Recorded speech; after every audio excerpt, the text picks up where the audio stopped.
How you guys doing? I don't know if you can see El Rushbo here. I really do apologize that you guys are seeing the mirror image. I have been trying so hard to find a way to fix things, but unless somebody can prove me wrong, only the mighty iPhone has a fix. According to the videos that people tried to show me to teach me how to fix things, there doesn't seem to be anything in the basic Android phone's settings to correct the mirror image thing. So that's why I really do not like the experience of live streaming on a cell phone. But since this is the only way you guys are going to get any content with me until further notice, because my laptop is in the shop, I want to give you guys a heads up on that. My friend came by today. He tried to show up outside my door just after afternoon, and I was still fast asleep. Olive cat, hello, meow. Sorry, I have a thing for cats. So obviously I was still asleep because I was live streaming for over 4 hours last night. So I didn't really wake up till about 2 o'clock this afternoon, and so needless to say, I did not get anything accomplished today that I was going to do, like with my errands and stuff that I usually do on Saturdays. So anyway, my friend picked up my laptop, and Best Buy tried to charge him $80 to fix it, when the only thing that's wrong with it is some screws that came out, which is why the screen's coming off. 1666, good evening, hi. So then my friend tells me that Best Buy wanted $80. My laptop is still under warranty. It's not even 3 months old. So he is going to ship it off. He's going to come here and get the packing materials. Us YouTubers, we tend to keep our packing materials much longer than most people because a lot of us do unboxings and things. So I have the special styrofoam packaging so that, it's protected in transit, and I have the cardboard box and all that stuff. So that means he's going to come back here tomorrow and put it in the mail. And of course the mail can't be picked up till Monday because Sunday's, no mail. So I might not get the computer back for 2 weeks, and that's going to mean probably nothing but live streams until then. Now, last night, if you don't already know, I went ahead and ordered another phone with twice as much storage spots as this one, and I got it for like $80 or $82 or whatever, something, which is really cheap for cell phones compared to you guys who are paying top dollar for the new iPhone, which I won't lie, I'm lusting over the thing.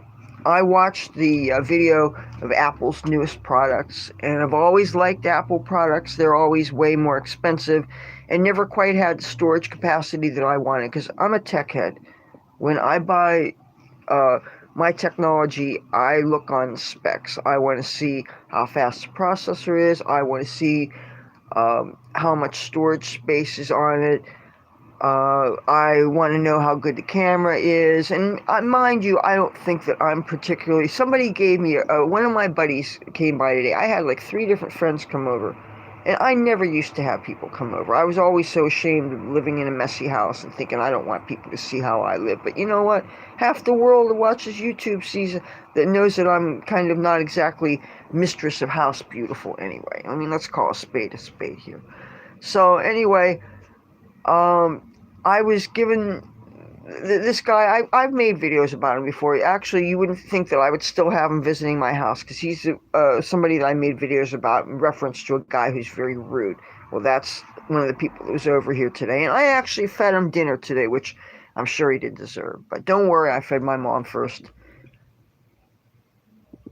But yeah, I'm getting distracted. And no, I haven't smoked tonight, so it's not it. I just, I'm still so gut punched over this whole situation of Charlie Kirk's assassination. I mean, this is a whole...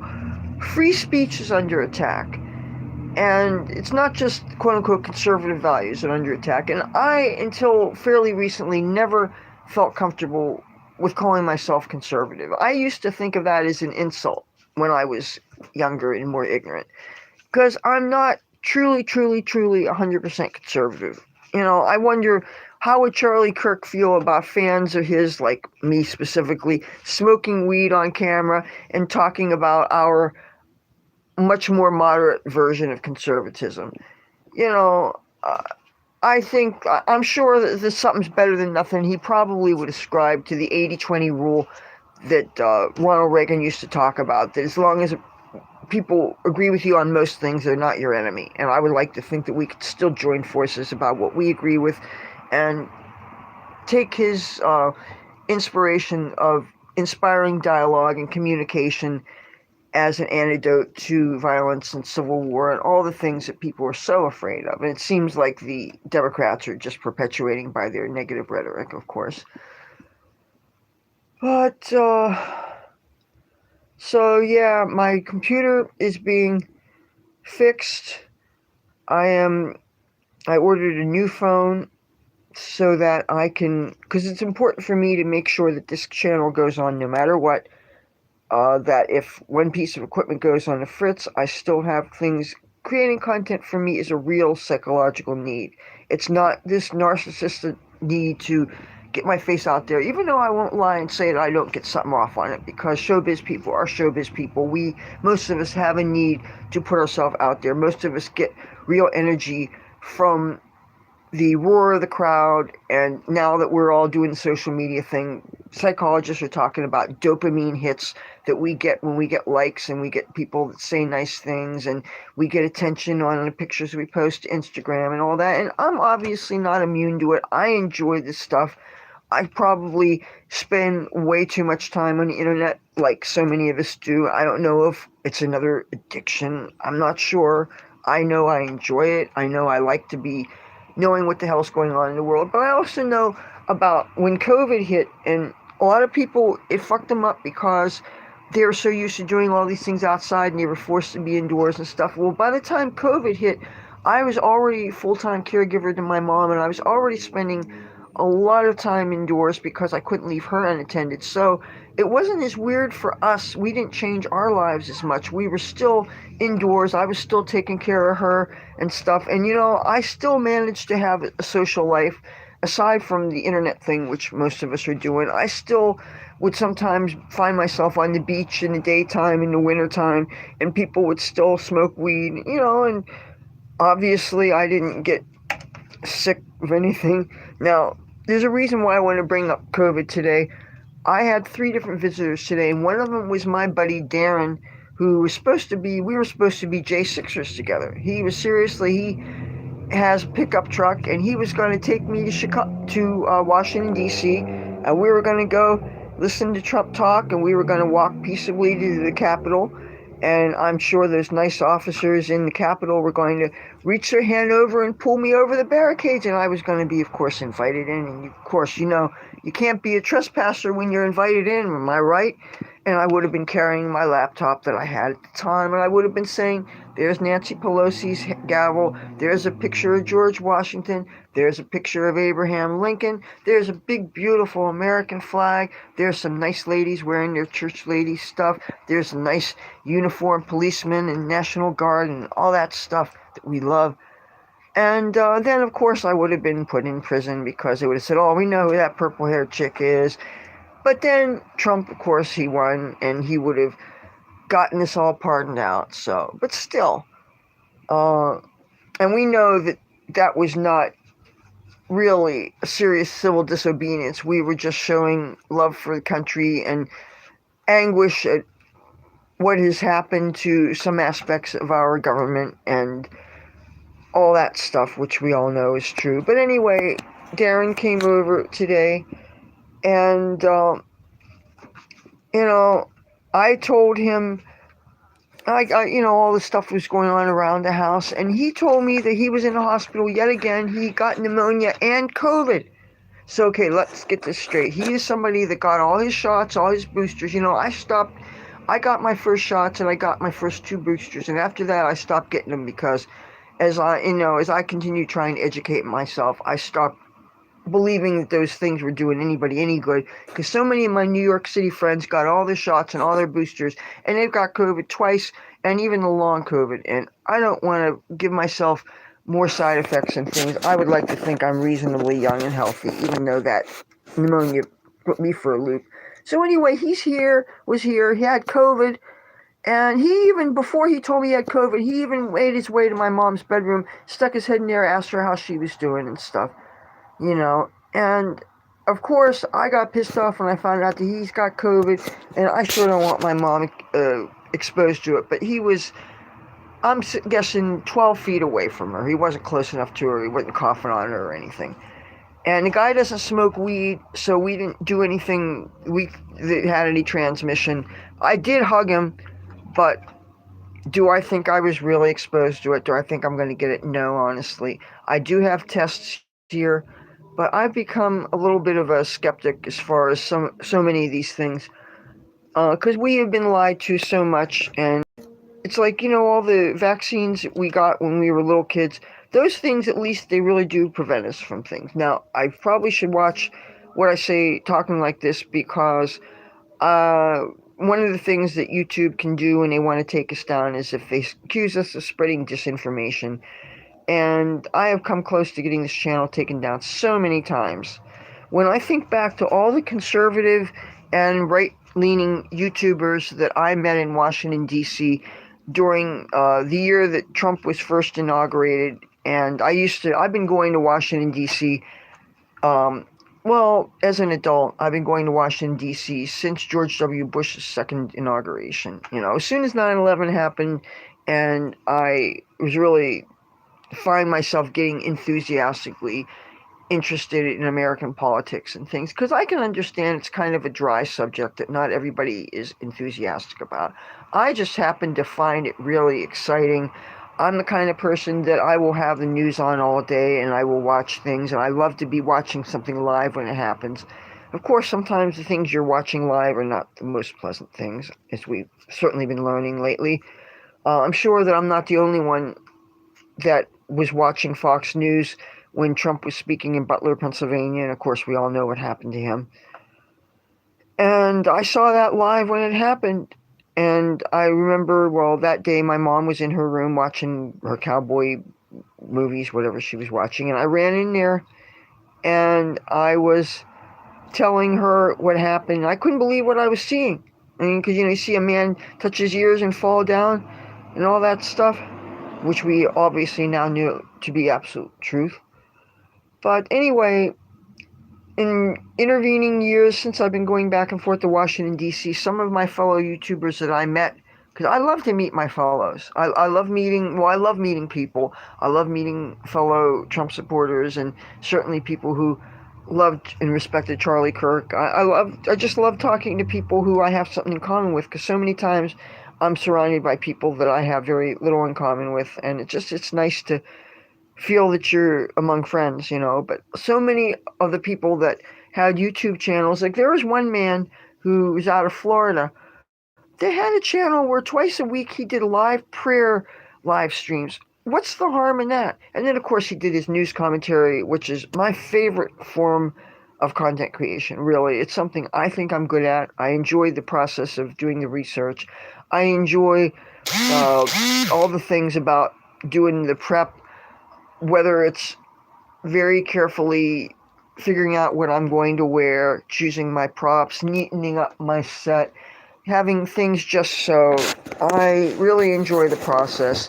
Even the things like, well, I can't say that I enjoy the cleaning up, but I try to do things to prepare things ahead of time for the filming, and, but I fell asleep today. Well, sure, because of last night. Well, okay, wait a minute. You say I'm good people and not political. I think I'm extremely political, but I have this terribly strong need to be true to myself and to be authentic as possible, aside from what I think will cause harm for me, or, violence or something, or hurt my social life. I've thought of that too. Like, there are there are some things about myself that I'm very, very, very sure of, and there's other things that I'm still questioning and trying to figure out. And you could be figuring your life out. It's not just something that the only the very youngest people who are maybe having crises of figuring out who they are. It happens throughout your life.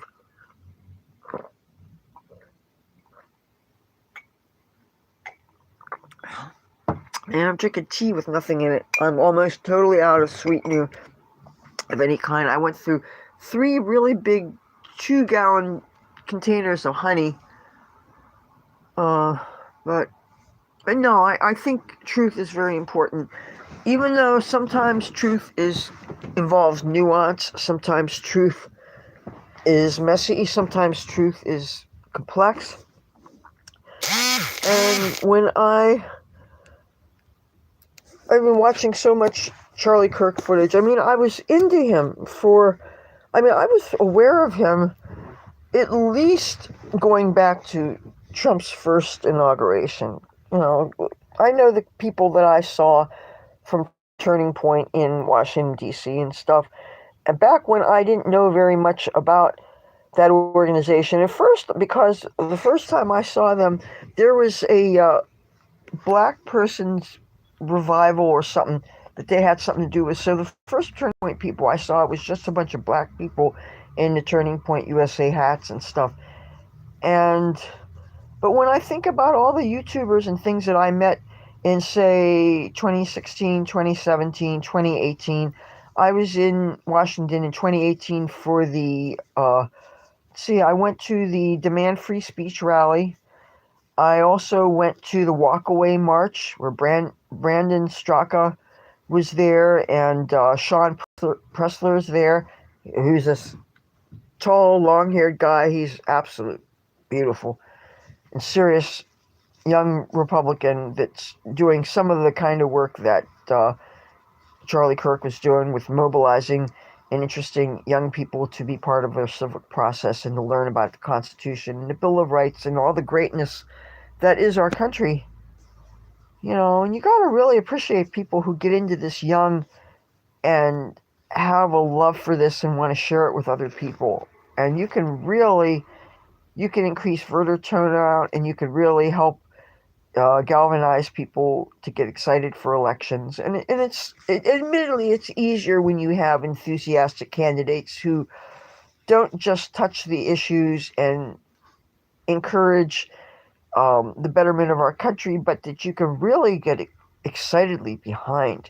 One of the things that I really thought was key about living in this post 9/11 world, for me, I found that I was able to, instead of just voting for somebody because that's your party's candidate and you kind of don't have any choice, but to vote for somebody because you really, really, really are excited to support them, because they energize you, because they're exciting, because they have the charisma and they can get people excited about loving their country and remind them that even though we come from an imperfect past, we are really the best country that there is and maybe that there's ever been, as far as promulgating freedom and encouraging people to live their best lives and giving them every opportunity to just do whatever their dreams tell them they can do. And I just think that's really wonderful. And I really wish that I had been more grateful of living in this free country that I just happen to have the luck to be born into, you know. And it just reminds you that there are so many things for us to be grateful for.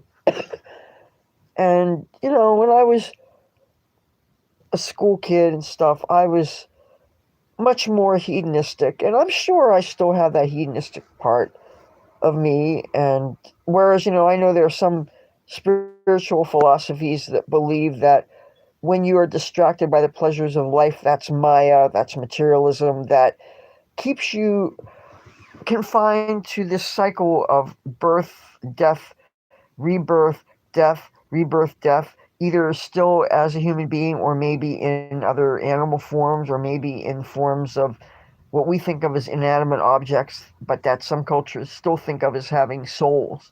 Like you take your American Indian tribes, some of them believe that even a rock, a stone, a boulder has some kind of consciousness to it. That a tree that can live 200, 300 years or more, they have a wisdom and a consciousness, even though they might not be able to communicate in a way that we humans understand. And one thing I believe with my study of metaphysics and philosophy for a long time, I do believe that objects will retain energy. One way that I could easily illustrate this is you take musical instruments that have been played by really talented players. The energies of the players will become imbued in the instrument. And if you take, say, you're a fair to mediocre player, and you take one of those instruments that has been played by somebody who's really skilled player, when you play those instruments, they can really help your playing and help you to be a better player. And those instruments will actually speak to you kind of in a way.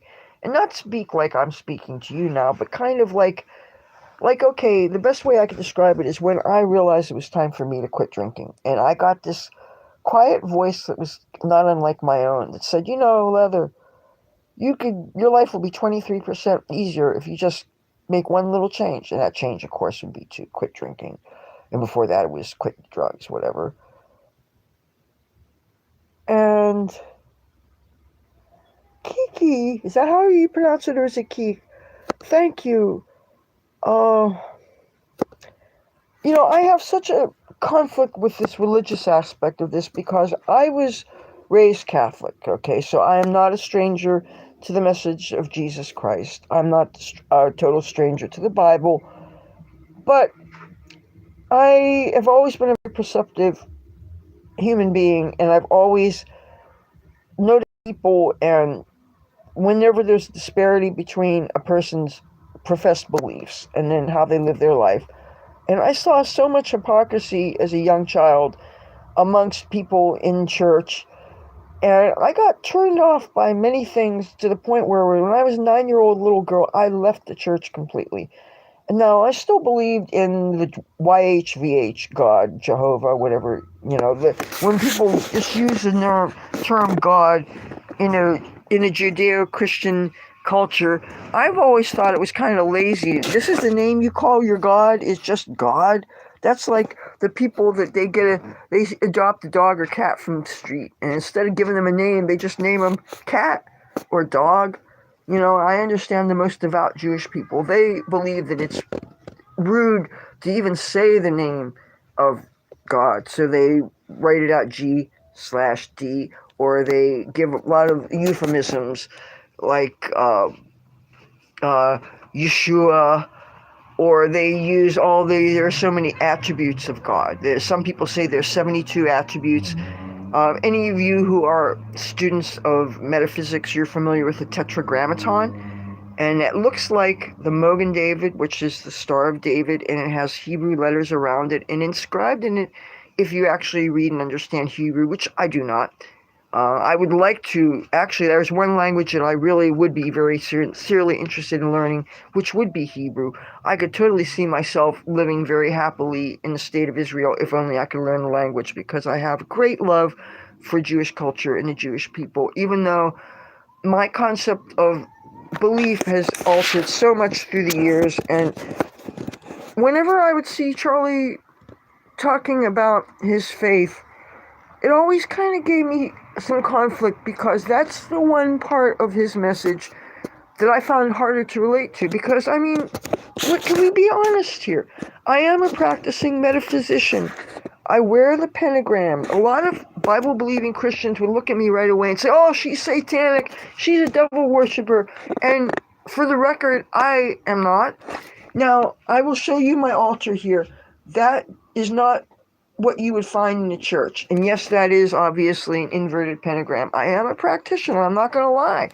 And the thing is with magic, it hurts me to know that there are so many people that think that what I'm doing are diabolical practices, that they're harmful, that they're evil, that they're inspired by some nasty entity, and that's not true at all.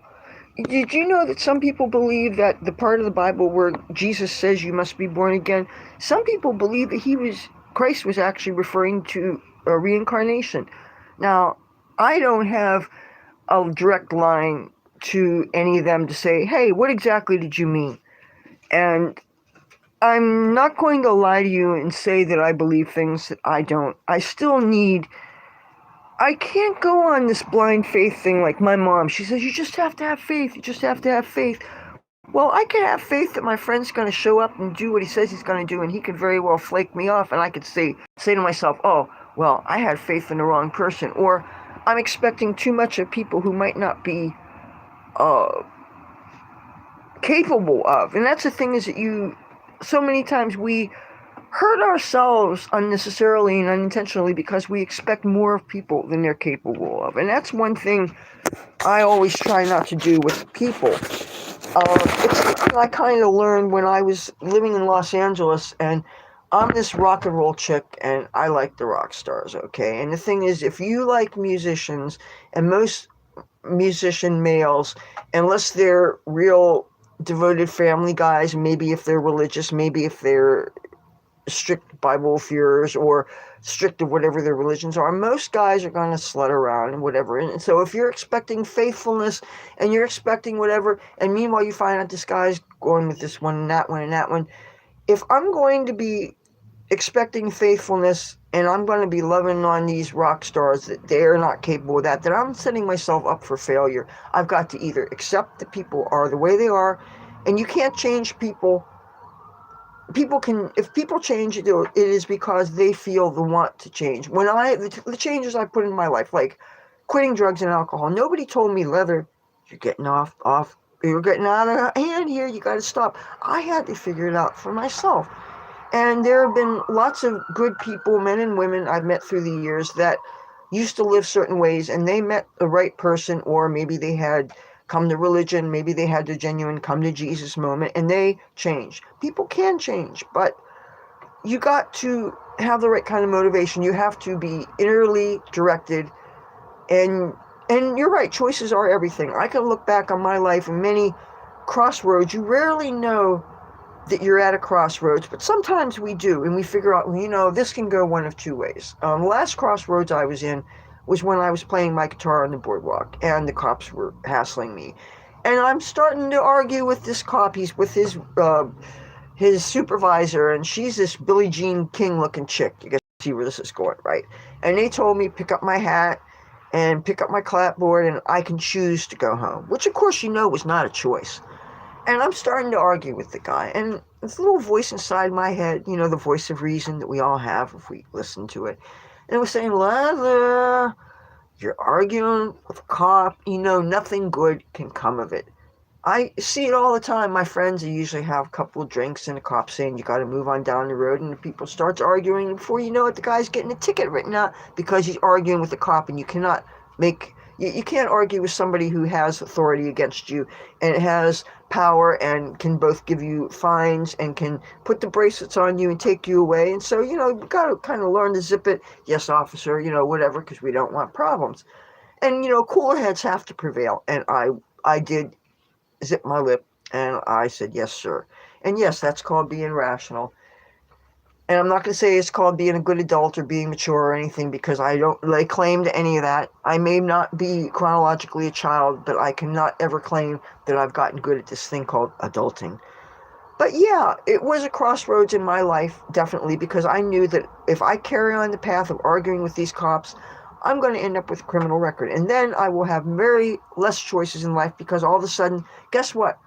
I can kiss my getting the chance to be on the White House press corps with the alternative media that Trump is saying he wants people like me to be in something like that. And, I have a whole bunch of business suits that I would love. I would jump at the chance to go to Washington and be in the White House, walk through the Senate building, which I've done. If you've seen my Washington, D.C. Playlist, you know that I got to see some things in Washington. And you know that I'm definitely going back for the 4th of July festivities that are coming up for our nation's 250th. I am going to be there. I'm telling you guys, I don't know where I'm going to be living. I don't know how my mom's going to be doing. I'm going to cross our fingers that she's going to be doing well. And it's for those people that express concern that how can I leave her unattended? I assure you, I am going to make arrangements. Whenever I am gone any length of time, I always make sure that I have people calling. I have people that notice when lights are turned on or off to check in. If I have to leave a copy of the key with somebody, there's one person I have implicit trust in. That's the person who I'm using as my mail drop. Have you noticed when I give the show notes after videos, when I post videos, it says write me and it gives an address. That is a friend of mine who, the same person who's taken my laptop in to be sent away under warranty so it gets fixed and everything. So he's somebody that I trust, somebody I went to school with, I know well. My mom knows him, my father knew him. But I am setting things in place so that if I have chances to travel, I can do things. Now, I'm still going to need to go to Los Angeles to deal with my storage, and that I don't want to say I dread doing it, but it's something I need to do because I have 2 units across from Capitol Records that I'm paying, or rather somebody in this house is paying for and needs to be dealt with. You know, I'm in the mood to do something that Charlie Kirk would not approve of. And I think you know where we're going with this. This is reversed because the stupid thing I can't fix, but if you could read this, it says roll that S-H-I-T. And you know that this is not belonging to Pocahontas. It's not a peace pipe, but it makes me feel damn well peaceful. And, but once again today I had to tell some more people that didn't know about Charlie. I don't get this. Some people who are homeless, they tell me, well, Leathur, I'm homeless. I don't know about these things. Well, what I don't understand is homeless people, even shortly after 9/11, some of my homeless friends in LA were some of the first people I knew to get cell phones. And now that cell phones are a way that people get the internet, and since people have been getting these Obama phones that come with some free airtime and stuff, it seems to me there's no excuse to not know the news and the things that are going on. And since so many people, unlike myself, that I like to have, say, Fox News Channel on, and I like watching news on TV, but there are people who they get their news from social media. And of course, we all know that depending on what the social media is, you could get a lot of lies and you get a lot of propaganda. But if you follow the right sources, and that's right, a lot of places have free Wi-Fi, and you're absolutely right. Half of Washington, D.C. had it. And then when I discovered that I have this book that, as a matter of fact, I'm going to show you guys, in case I'm ever hanging out with any of you in public, and I drop something like this book, it says 2023 on it. This actually, and these are stickers from ID badges that I was given when I was visiting my mom at the Cooper Hospital. And,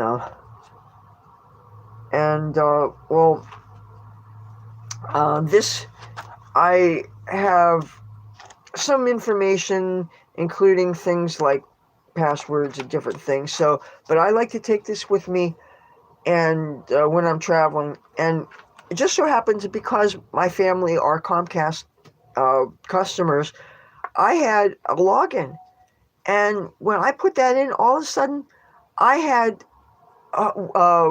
Wi-Fi where I was staying, not just in the TV room that had the free coffee and the big TV and the wireless router and everything. It was right next to the gym, which I got to do the workouts and all that fun stuff. But with the Wi-Fi login from Comcast, I had double the internet. So, and so the point is that homeless people can get the news. And my friend who was supposed to be my fellow J6er if we had in fact gone, and of course I keep on stressing I was supposed to be there for January 6th. I wasn't there. So you feds who are watching, monitoring my page, don't come arrest me because I wasn't there that day. And there's a lot of proof, I'm sure, that I was posting. If you guys triangulate where we broadcast from, you will see that in fact I was broadcasting from New Jersey, so I wasn't there. And I'm sure that Trump would have pardoned me afterwards anyway, but still, I would have done some prison time. And it's a shame. But anyway, the friend that was going to take me there. He came by today, and if I'm still have this bad sinus stuff in a week, assuming it's not the plain old sinus stuff that I always have, I'm going to give myself a COVID test just to make sure. Because if he had COVID and he had it here, I have to think of my mom and I have to be careful. But I still kind of have doubts about, first of all, even if I did have it, it probably won't hurt me too badly, I'm guessing, because I am, aside from being weakened by having had pneumonia, I'm probably not doing too shabby. I've been eating a lot of honey. I was taking a lot of lemon or lime, and I have been inhaling this a lot. And so if you got little kids looking at the screen, please don't watch right now because I don't want to be a bad influence. I'm not a goody two-shoes, and sometimes I feel like I'm being a little hypocritical when I act overly protective. People have kids around and stuff, but it's like if I'm outside and I sometimes say some F-bombs and things, I kind of like to have an interesting language, even though I try to restrain myself. I try to show myself that in the world that I do have a little bit more of a vocabulary than that, and I don't need to resort to the ease and convenience of just using dirty words, even though, let's face it, the words that we use really do have a lot of meaning and personality. But that said, I don't want families with little kids to see me saying bad words and witness me smoking weed in public. I try to not be blunt in my sins, for want of a better word, because I realize my parents really went out of their way to not get me exposed to bad things. And whether they shielded me from bad things that people were doing in public or however they did it, I was really raised with the good influence of family. And aside from when I had to go through the public school system and I had to deal with the real assholes that were other kids, that's one thing. Any of you who do your homeschooling, at least the kids are limited in the bad influences they get. But how do you adequately socialize your kids? But you know what? I'm a product of a public school system, and so I had to deal with my peers, and most of my peers were kind of assholes, And when the racial thing started happening, unfortunately, my first experiences with people unlike myself, they weren't necessarily the best people. And I had a lot of bad experiences being beat up by people when they were integrating the schools. And that's why my parents sent me to Catholic school for 7th and 8th grade. But, when 9/11 happened and the trauma of that, I started doubting the existence of God. And the thing is, I know that there's many different concepts for how God, creator, whatever you say, relates to people. Some people view deity as deity, okay, say I'm God. I created this. This is all my creation. And I guess I love my creation. Otherwise, why create if you don't love it, right? But so I've created this, the heavens and the earth, and this and this and this. And now I've got so much creation, so much universe, so much whatever. But, okay, I've created it, and I'm not worried about it. So, meanwhile, we're the little ants, the little specks of dust that are here on this one planet among all these solar systems and all these universes in this vast, vast, vast unknown which we call outer space, right? And it's like, but yet, if God, this God, YHVH, is all powerful and all knowing, but does this God take interest in your affair, in my affair, in his affair, in his affair? That's a lot of work. That's a lot of... Now, some cultures believe that each solar system has its own deity. Now, doesn't the Church of Jesus Christ of Latter-day Saints, don't they believe that when you say you live a godly life and you finally die, as we all do, then don't they believe that you actually get to have dominion over your own planet in heaven or something? Now, let's take the Hindus. I know probably a lot more about Hinduism than a lot of other of the multi-theism religions. They are in a society where for many centuries their family went to temple, believed in the same gods, and their gods were just as real to them as Jesus and Mary and the saints are to people that grow up in a Judeo-Christian culture. And one thing that many of us here in America, I know that I'm speaking to people all over the world, but many of us here in America, we take for granted that we are born in this culture, and that's just the way it is, and most of us grew up with relatively similar philosophical upbringings.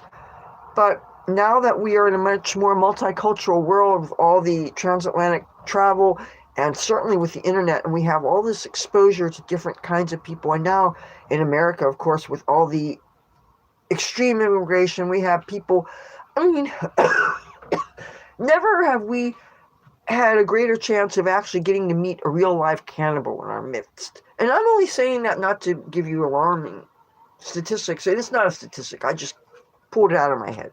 But I'm just saying this because we have chances of meeting all different kinds of people from all walks of life, all ideologies, cultures, whatever. Never at any point in time in human history probably did we ever have so many opportunities to meet so many people different than ourselves. And that can really, when I think of the little girl that I used to be, where there were black people and there were white people. And if I saw a Chinese person or a Japanese person, to me they were just other white people. And if I saw a Spanish person, to me they were just other white people. And if I had seen a person from India, which I never had when I was little, and especially a real, real dark one, it would have blown my little mind because I was saying, wait a minute, how is this person as dark skinned as this black person, and yet I wouldn't think of them as black or brown. I don't know. Would I call them another white person? I don't know. I could not. The point that I'm trying to say is I'm not saying anything hateful. I'm not trying to be funny or rude or anything. I'm just saying is I could not have wrapped my head around all these differences and also the concept of people being of all a bunch of different kind of things. I couldn't have wrapped my head around it just because it was foreign, and I'm not trying to be a pun here, to my existence. So if I could be a little girl again in today's much more multicultural society, I guess it would just be normal. I wouldn't be thinking like this because I'd be used to it, you know. And when you're a little kid, you just, you know, you speak in an unfiltered way. And of course, it reveals a lot of a child's upbringing, the words that they use. And obviously, if they were raised to be polite and respectful and kind, their words will reflect that.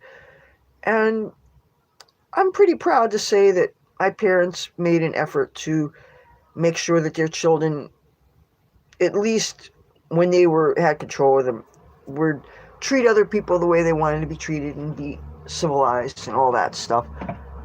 You know what? I want to get a tissue because my sinuses are really, really getting on me.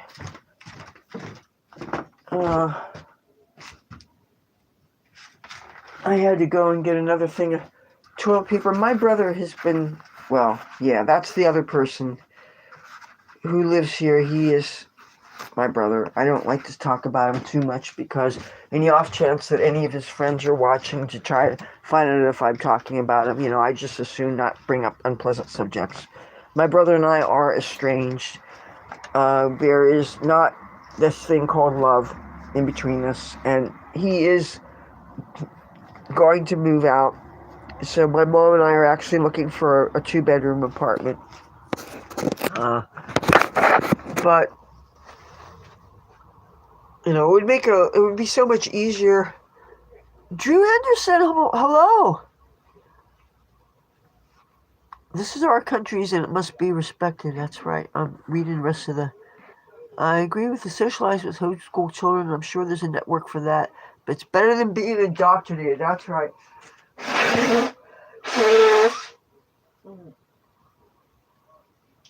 Pardon me. Boy, there's a lot of activity outside. But you know what? It's kind of... You like my Rush Limbaugh? El Rushbo. Okay, I'm trying to read what you guys are saying here. Yeah. You know what? I'm going to get my tea.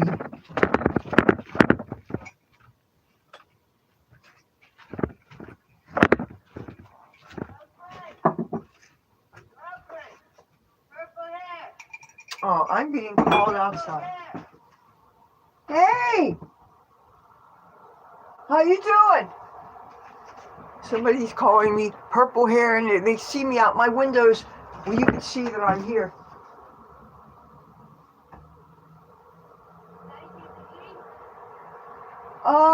Let me see. Somebody's hungry. You know, I didn't realize I was a social service agency. But you know what? I'm here in my kitchen because there's a homeless person outside that's hungry. And let me see if I have anything. You know what? I'm gonna go and talk to her outside, and I'm gonna see if she's going to wait around for me to fry up one of those Wawa burritos. I'm gonna take you with me outside.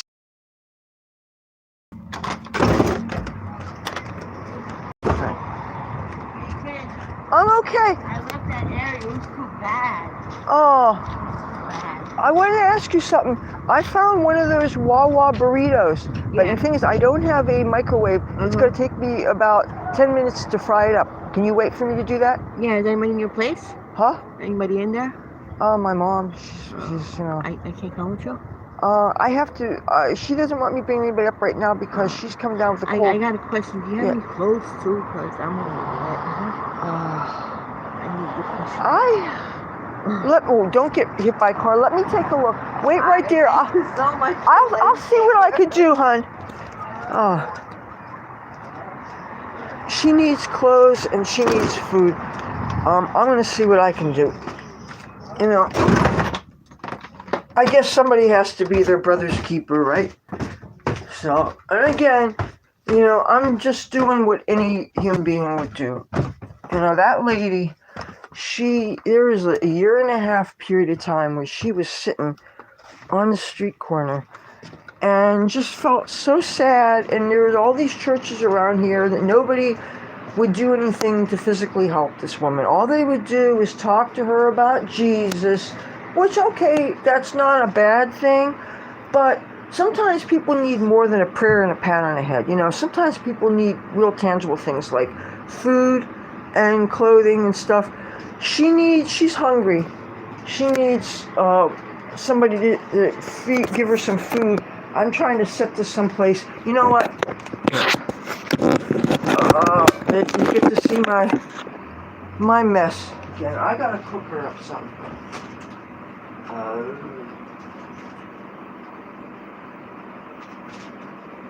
I just had that damn.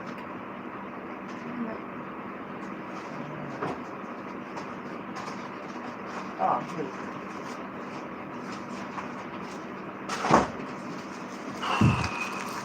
Yes, you see, I'm so lazy.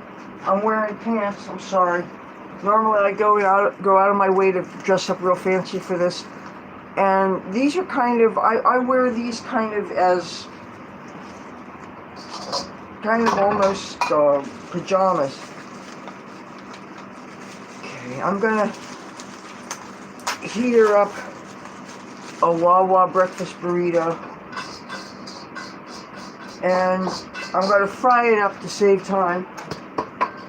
And here I'm going to use a wok, but you know what? I got to clean this first.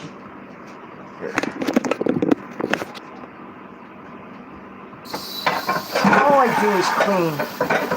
So tired of fucking cleaning.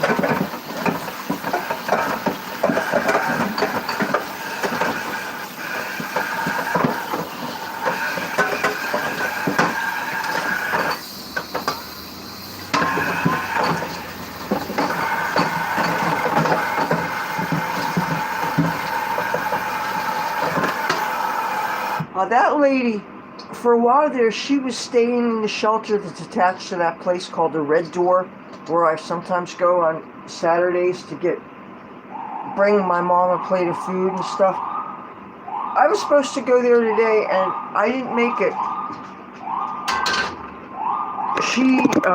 I didn't make it because I was live streaming for 4 hours last night, and I think you know how that goes. Okay, I'm going to dry the wok so it doesn't rust. You always got to dry these on the fire. When it dries, I'm going to put some oil in this and I'm going to fry this up.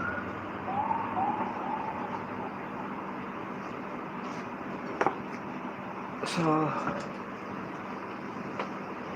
I found out that there was a couple of things going on in different parks today. They had supposedly a cookout in Browns Park that obviously I didn't make it to. And the thing is, what I'm interested in is finding vigils for Charlie. That's what I want to do. I don't care if it's at a church. I don't care what kind of building it's in. I'm looking for something where I can, express my grief with others who care.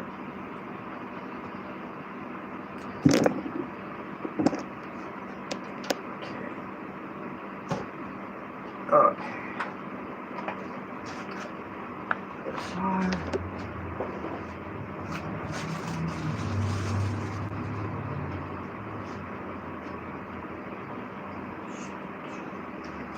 Okay. Now, I gotta get something out of my room.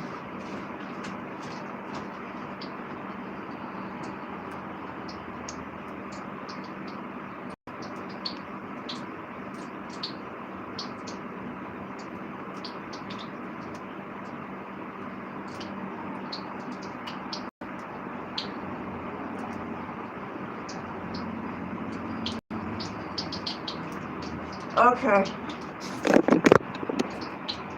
Yeah, remember this is Atlantic City, and I'm tempted to always call it a ghetto.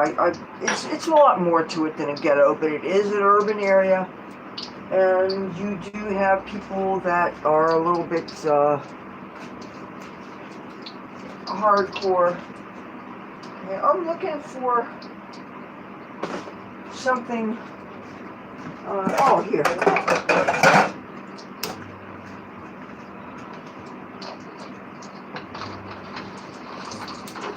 Ooh. Oh boy.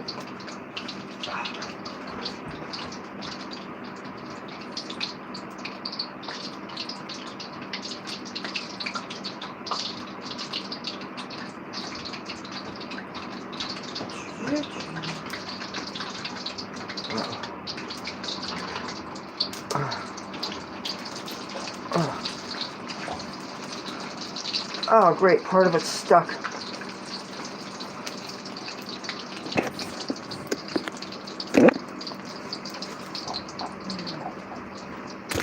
Funny, I said no more cooking live streams, but if somebody's homeless and they're hungry, what are you going to do? You're going to let them starve? No, you don't do that. See, I made sure I always keep extra food in the freezer or something, just for things like that.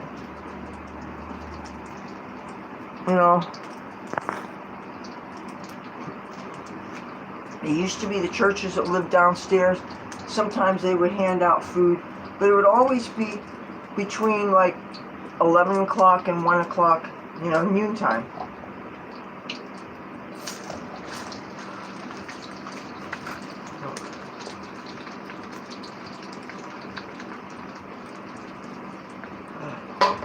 Oh, I hate it when I get splashed.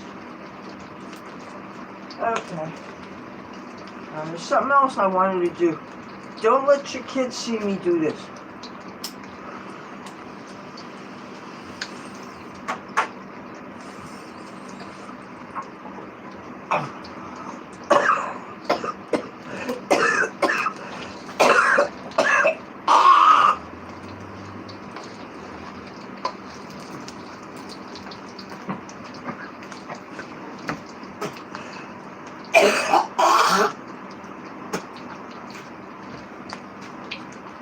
So I made my mom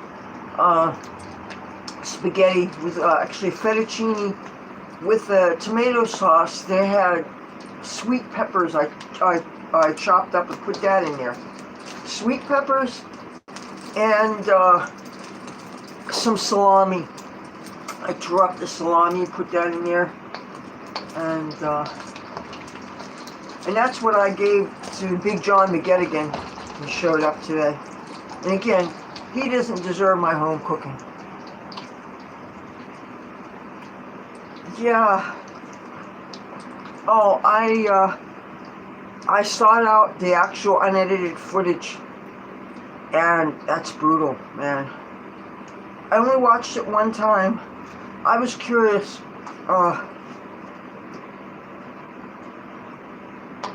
So, like I was saying in the live stream that I did at the library yesterday, when I was on my way to the library yesterday, I was wearing the Trump hat, I was wearing a Trump shirt, you know, all decked out and everything, and some guy in a big pickup truck, he flips me the bird. I didn't realize he was giving me the finger, right? So I was waving to him and blowing him a kiss, and then I realized that he was doing this, right?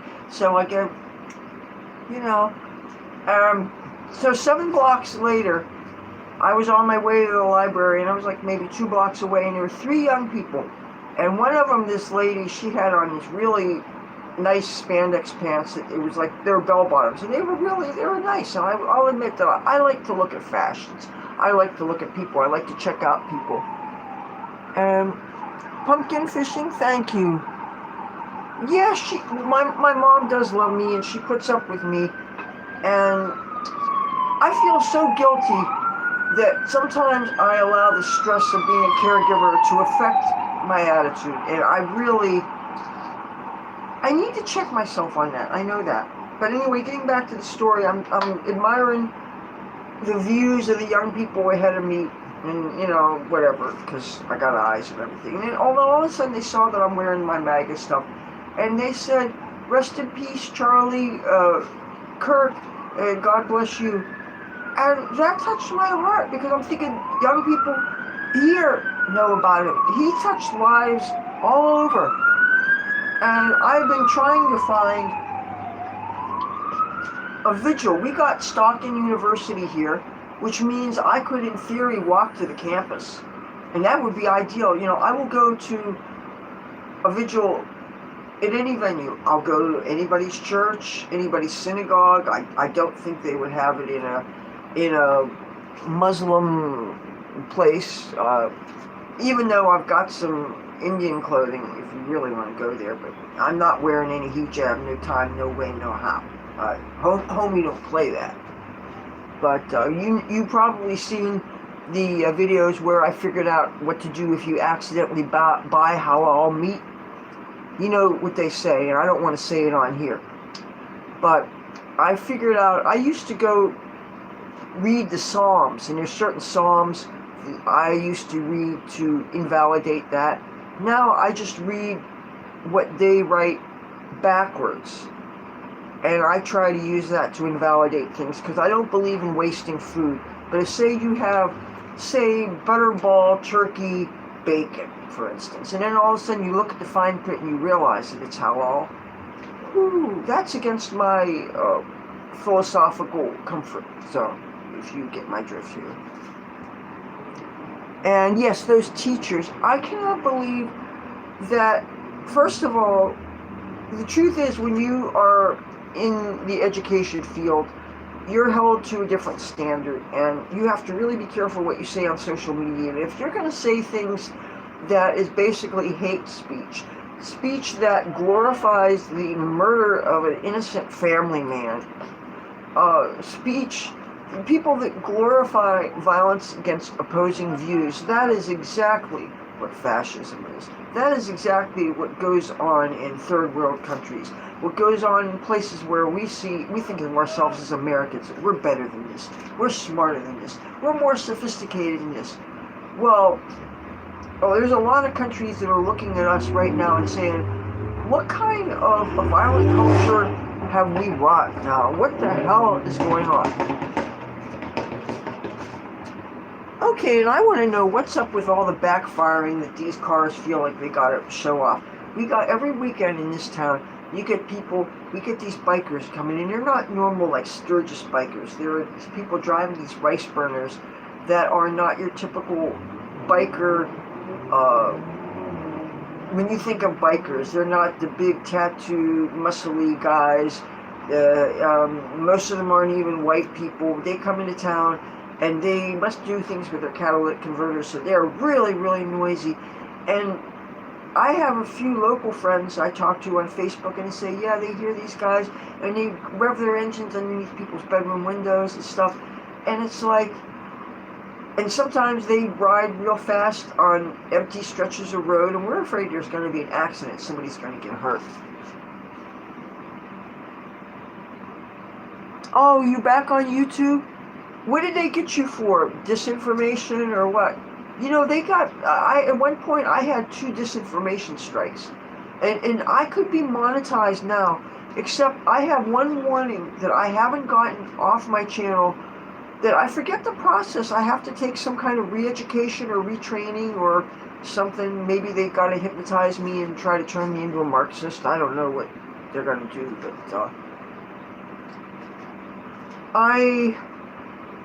monetizing would be nice because I maybe get a little something, but then on the other hand, I know the ads irritate people, and you always have to choose, okay, am I going to spend time that I may or may not have and watch this video just to try to give this creator 1/10 of 1 cent or something? I really do try to watch ads, but sometimes you're really in a hurry, you only got a little bit of battery power, you're leaving and you got to see something, you know, but can I smoke some weed?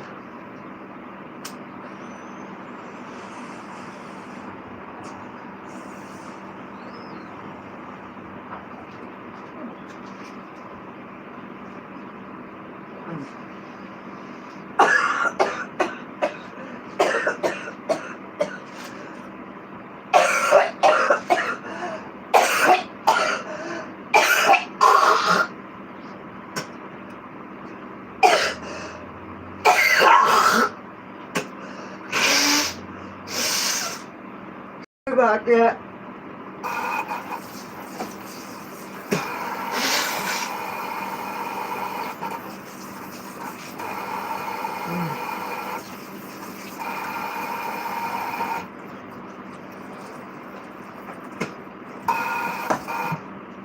Okay, now I gotta serve her something. See if I have any.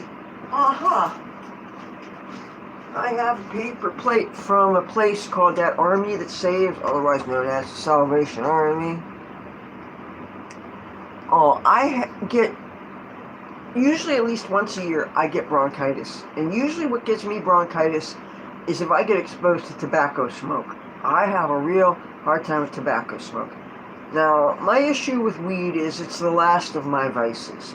I love weed. I love it, love it, love it, love it, love it. Maybe a little too much. You know, sometimes I occasionally peruse my relationship with the herb. And I was talking about it in one of the live streams last week. And somebody made a comment, somebody who is not a regular weed smoker. They said, because I mentioned that I really loved smoking in the morning, first thing in the morning, the wake and bake. First of all, that's when I feel it the most. And unlike some people that makes them lazy and tired and things, I actually get a lot of stuff done. You don't know the housework that I'm 3, 4 in the morning, dishes I'm washing, clothes I'm washing, and I do everything by hand, and it's not easy. This better be done. Okay, I'm going to carry you outside. 6 years ago, you've been sober? Hey, congratulations. That is awesome. I made 20 years, as everybody knows, I made 20 years alcohol, 23 years things like cocaine and speed and stuff like that. But now I have a confession to make. I am seriously considering possibly, and you can get. Oh, there she is. Good, she didn't disappear. You know how many times I make food for people and they don't wait for me because they're so used to people with microwave ovens, and you get something heated in a minute or two, and that took longer. I fried this because, Here, well, let me. White? How do you keep white clean? I don't know, but No, white. But if you're outside, white's not going to keep clean. I'm not giving white up. I don't wear it out myself. Hey, how you doing? Mm-hmm. Oh. Huh?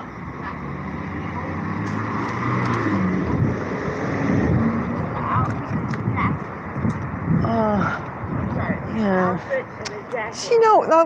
Did you go to the park today? Saturdays, you always want to go to the bus turnaround park. They give away mad clothes there. I didn't go today. You know why I didn't make it today? Because I was on this thing. I was live streaming for 4 hours last night. I went to a different park. I didn't go There to. were so many parks. I didn't know which one. Oh, I heard the Browns Park. They had a cookout today at 2:00, but I didn't know about it. Mm-hmm. Because I tried it. If we don't know, we can't go. Yeah, they had no clothes over there. Oh, because the state police had a whole bunch of clothes last Saturday. Yeah. Across from the library and the city hall and all that. Yeah. I got some clothes from my mom. She needed clothes. She's a bigger lady and she needed pants and stuff. And I was able to get her clothes.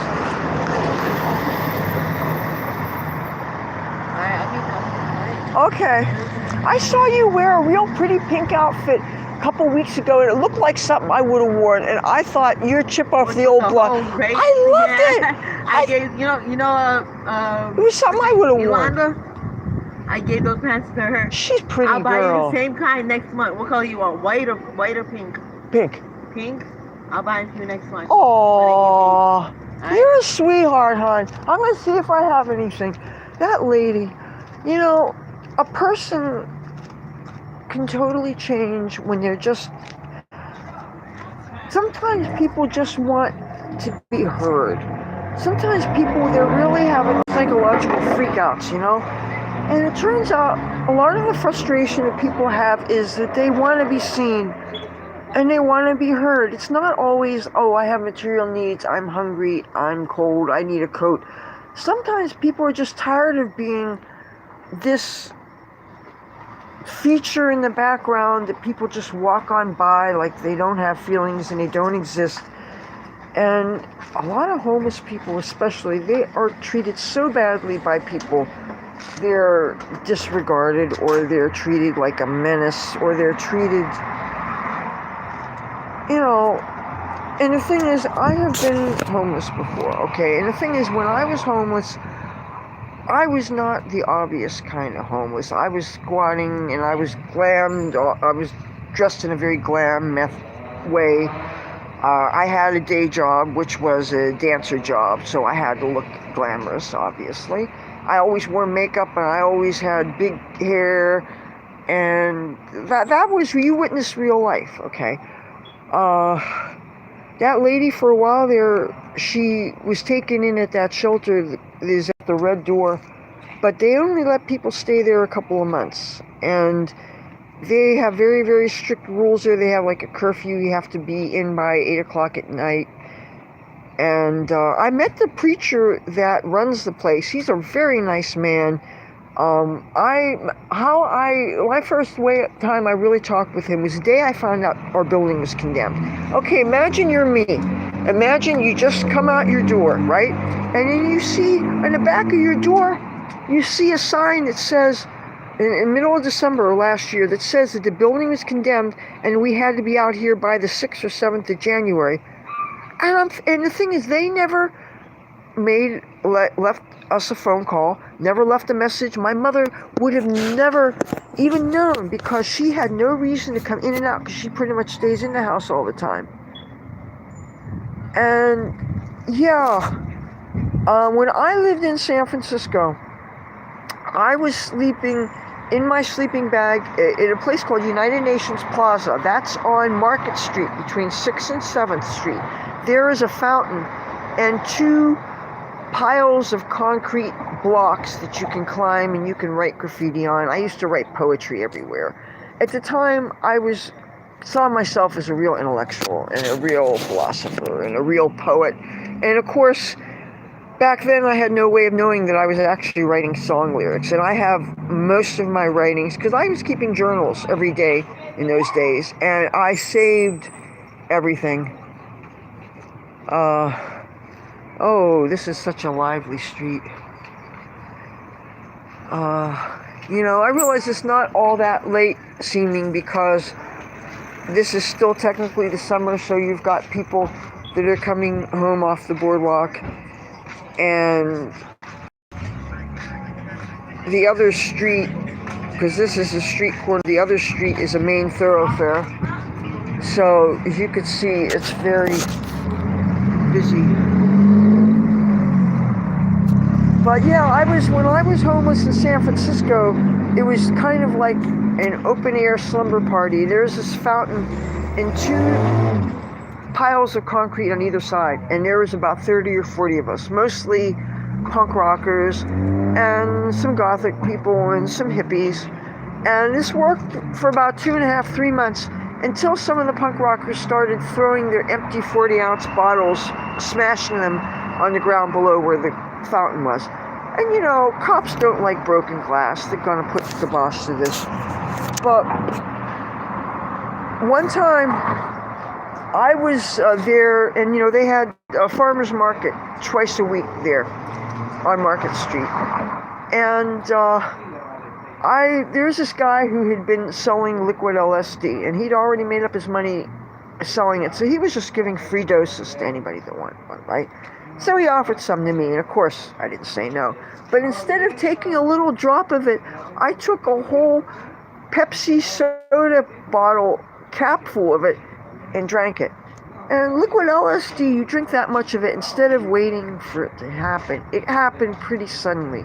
And all of a sudden I started walking like a man on the moon. And if you've ever taken acid, you'll know that, like, say there's just a little puddle in the street, and say you're wearing shoes that are not high-heeled, but still, you wouldn't get your feet wet, really, because your feet have enough sole that you're still stepping over the water. But when you're on LSD and you're walking over puddles, it feels like you're crossing oceans wearing giant stilts that are so big that they protect you from even the waves and the water, and you're walking across. Like, I can walk from the United States to England, and you're walking what I call the man in the moon walk, because the acid, I don't know, it makes your head feel kind of heavy, and you're kind of feeling lighter than air. And when you walk, I don't know if you really are walking funny, but I felt like I was bouncing a little bit, like the man in the moon, because you don't have the gravity and stuff.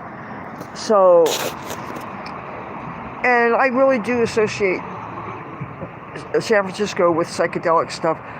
In Berkeley, was it Berkeley or was it Oakland? I was at a cannabis rally, for legalization, and I wrote poetry in nail polish on the ladies' room bathroom wall, because I was really into performing poetry. Now they have these things they call poetry slams. But the thing is, I didn't perform my poetry for the musicians, because I was so afraid of my words being stolen. And now, a lot of times you hear about people stealing people's songs and stuff. I always made sure to only share my stuff with people when they were really messed up, because I had a thing for crystal meth, when I lived in LA and stuff. Not as much when I was in San Francisco. I did sometimes, but I was much more into psychedelics when I was in San Francisco. And I didn't drink very much at all, but when I did drink, sometimes it really hurt me badly. Women really shouldn't drink hard alcohol anyway, I'm convinced. We metabolize it far slower. And it just, you could probably drink one drink and a man could drink 3. And I don't think anybody should drink anything. I really think it's a shame that society accepts and includes alcohol consumption as much as it does, because it makes you feel almost like it's expected. And I watch cable TV, and now broadcast TV doesn't have liquor commercials, but cable does. And sometimes they're so cinematic that you get caught up in all the beautiful elements and the colors and the music and the wardrobe that the people are wearing. And then all of a sudden you'll see that somebody has the glass and the ice cubes and the liquor. And I'm thinking, oh man. And if I know it's an alcohol commercial, I deliberately turn my head. If I'm watching some news segment and they're showing people making cocktails, I turn the sound down. I actively try not to even look at it, because even though I don't like the term alcoholic, to me it sounds like some incurable disease that I'm stuck with. And while maybe in a way it is, I just don't like having it's almost like a paper trail that you're stuck with that you can't shake, that you don't want to have attached to you. Okay, it's like, say I'm in public and I go in the ladies' room and I come out and I don't realize that I have toilet paper stuck to my shoe and I'm walking around trailing toilet paper. Okay, nobody wants that. Well, to me, carrying around that may or may not want to use is kind of like that. But I accept that when we go to 12-step meetings, we all say, hi, my name is Leathur, I'm an alcoholic, blah, blah, blah, you know. But I haven't been to a meeting since Washington, D.C. And I was really discouraged by the attitude I got because I was wearing my MAGA hat. Because, you know, when I'm in Washington, D.C., all I wear is political stuff. You know, all I bring is Trump gear, Trump hats, Trump shirts, Trump socks, and I pot leaf stuff too. And the thing is now, the last time I went there, I did bring something that was neither, in case I got to go to an AA meeting, but my friends that were sober, they're not sober anymore. And that's really sad, because they had been posting Facebook things saying that they were having beers with people, and I'm thinking, man, why'd you throw your sobriety away? But they did it during COVID, and a lot of people did. Oh, is that trash? Yeah. Please don't why would you put trash there? We have trash cans there. We live here. Please. You see that? People will not use trash cans and they just throw things out. That's not right, man. Jeez.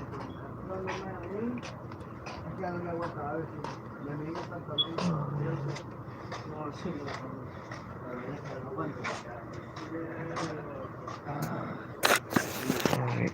You know what? I'm bringing this back inside here. I'm not looking for trouble.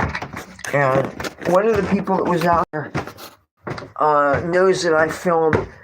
And remember when I told you guys a couple months ago I got in trouble for filming somebody on Instagram that was being arrested, and it was actually kind of funny, and that's why I filmed it, I won't lie, you know. And the thing is, it wasn't illegal what I was doing, because if you do something in a public place, there's no presumption of privacy. And if you're being chased by cops and you're taking your clothes off and stuff, that's because you're doing something illegal, okay? I wasn't the one that did anything wrong, but in retrospect, you know, if the shoe was on the other foot, I wouldn't have wanted to be made famous either, so I got his point. Anyway, the reason why I came in is because one of those Spanish people that was making that move over there was that person that I'd caught filming. And we finally, everything's gotten all smoothed over in the neighborhood. His wife even sometimes gives me buds, okay? So I'm not looking to create any more tension, so that's why I figured I'm obviously making a broadcast, and I don't need people, locals, to see what I'm doing, you know? I love it when people recognize me from YouTube, but not when they're locals. Because here I feel like, oh, now you're monitoring my business. Because, see, this is my honest spot. If I was back to being a practicing Catholic, I could go to confession once a week, and I could go and this is kind of almost, if going to confession gives a psychological gift or lift, And again, I'm not trying to be disparaging of religions, for the most part, but we unburden ourselves when we just get the truth out there. And this channel is a way for me to be honest and unburden myself.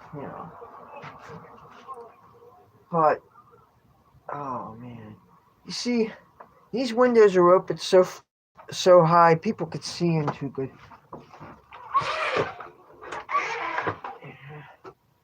Uh,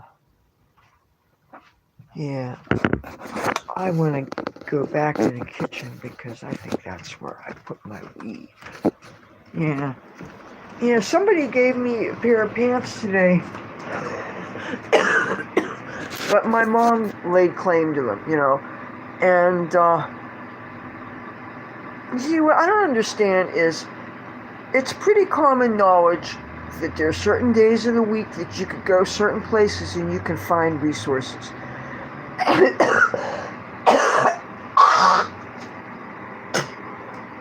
If any of you guys saw my fashion haul videos where I'm showing you thrift store clothes, those are not the clothes that I went and got at Temu and spent what I call good money on, even though Temu does have really low prices, and I love low prices.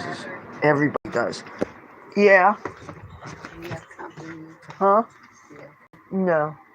I did fry a burrito to that crazy. Remember that we had a crazy lady for a month and a half.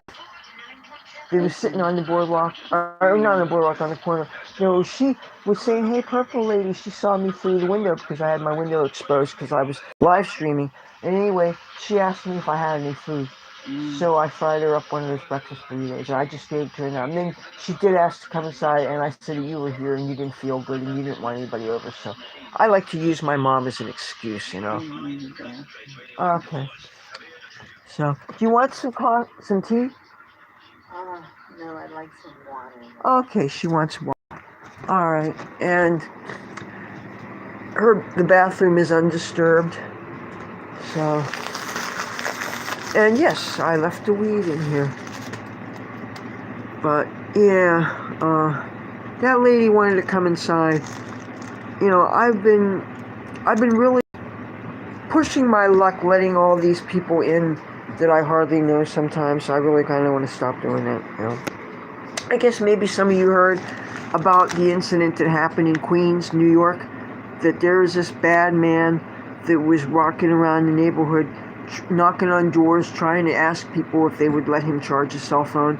And then once he got in, he would beat people and rob them and things. Well, this senior citizen couple let him in, and he beat them up and he robbed them and he tortured them and he set the house on fire and he burned them up and did a bunch of things. And I don't know if they caught him, but there's been a manhunt going on, and they actually got pictures of the guy.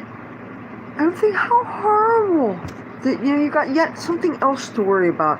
And the thing is, when my mom was in the nursing home, I know for a fact I could have probably fallen for something like that. I let people in. Okay, the man with the van, he turned out to be a top-notch individual, but still, I didn't know him. I let him in. If you let somebody into your stairwell, they could still get in your home from there, especially if there's no further locked door between the stairwell and your home. So I was taking a chance. I really was. I'm glad that nothing bad happened, but still, we need to be more careful with things.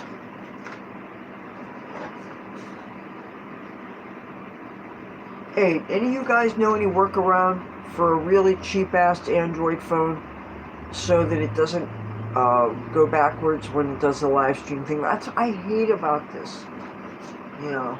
If I could get another laptop the same price as the one that I'm sending to be fixed now. But the thing is, I only spent $300 on that laptop, but it has a full terabyte hard drive, and it has 16 gigabytes of RAM, and you want processing power, and you need storage. You know, I really much prefer a live stream where you don't see everything reversed, honestly.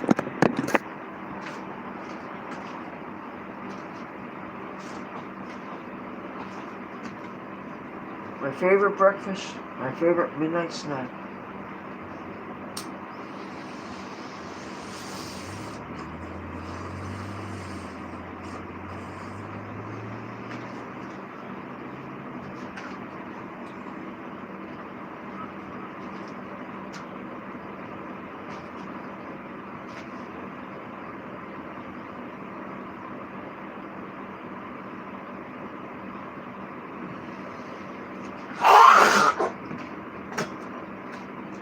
Rush would not approve.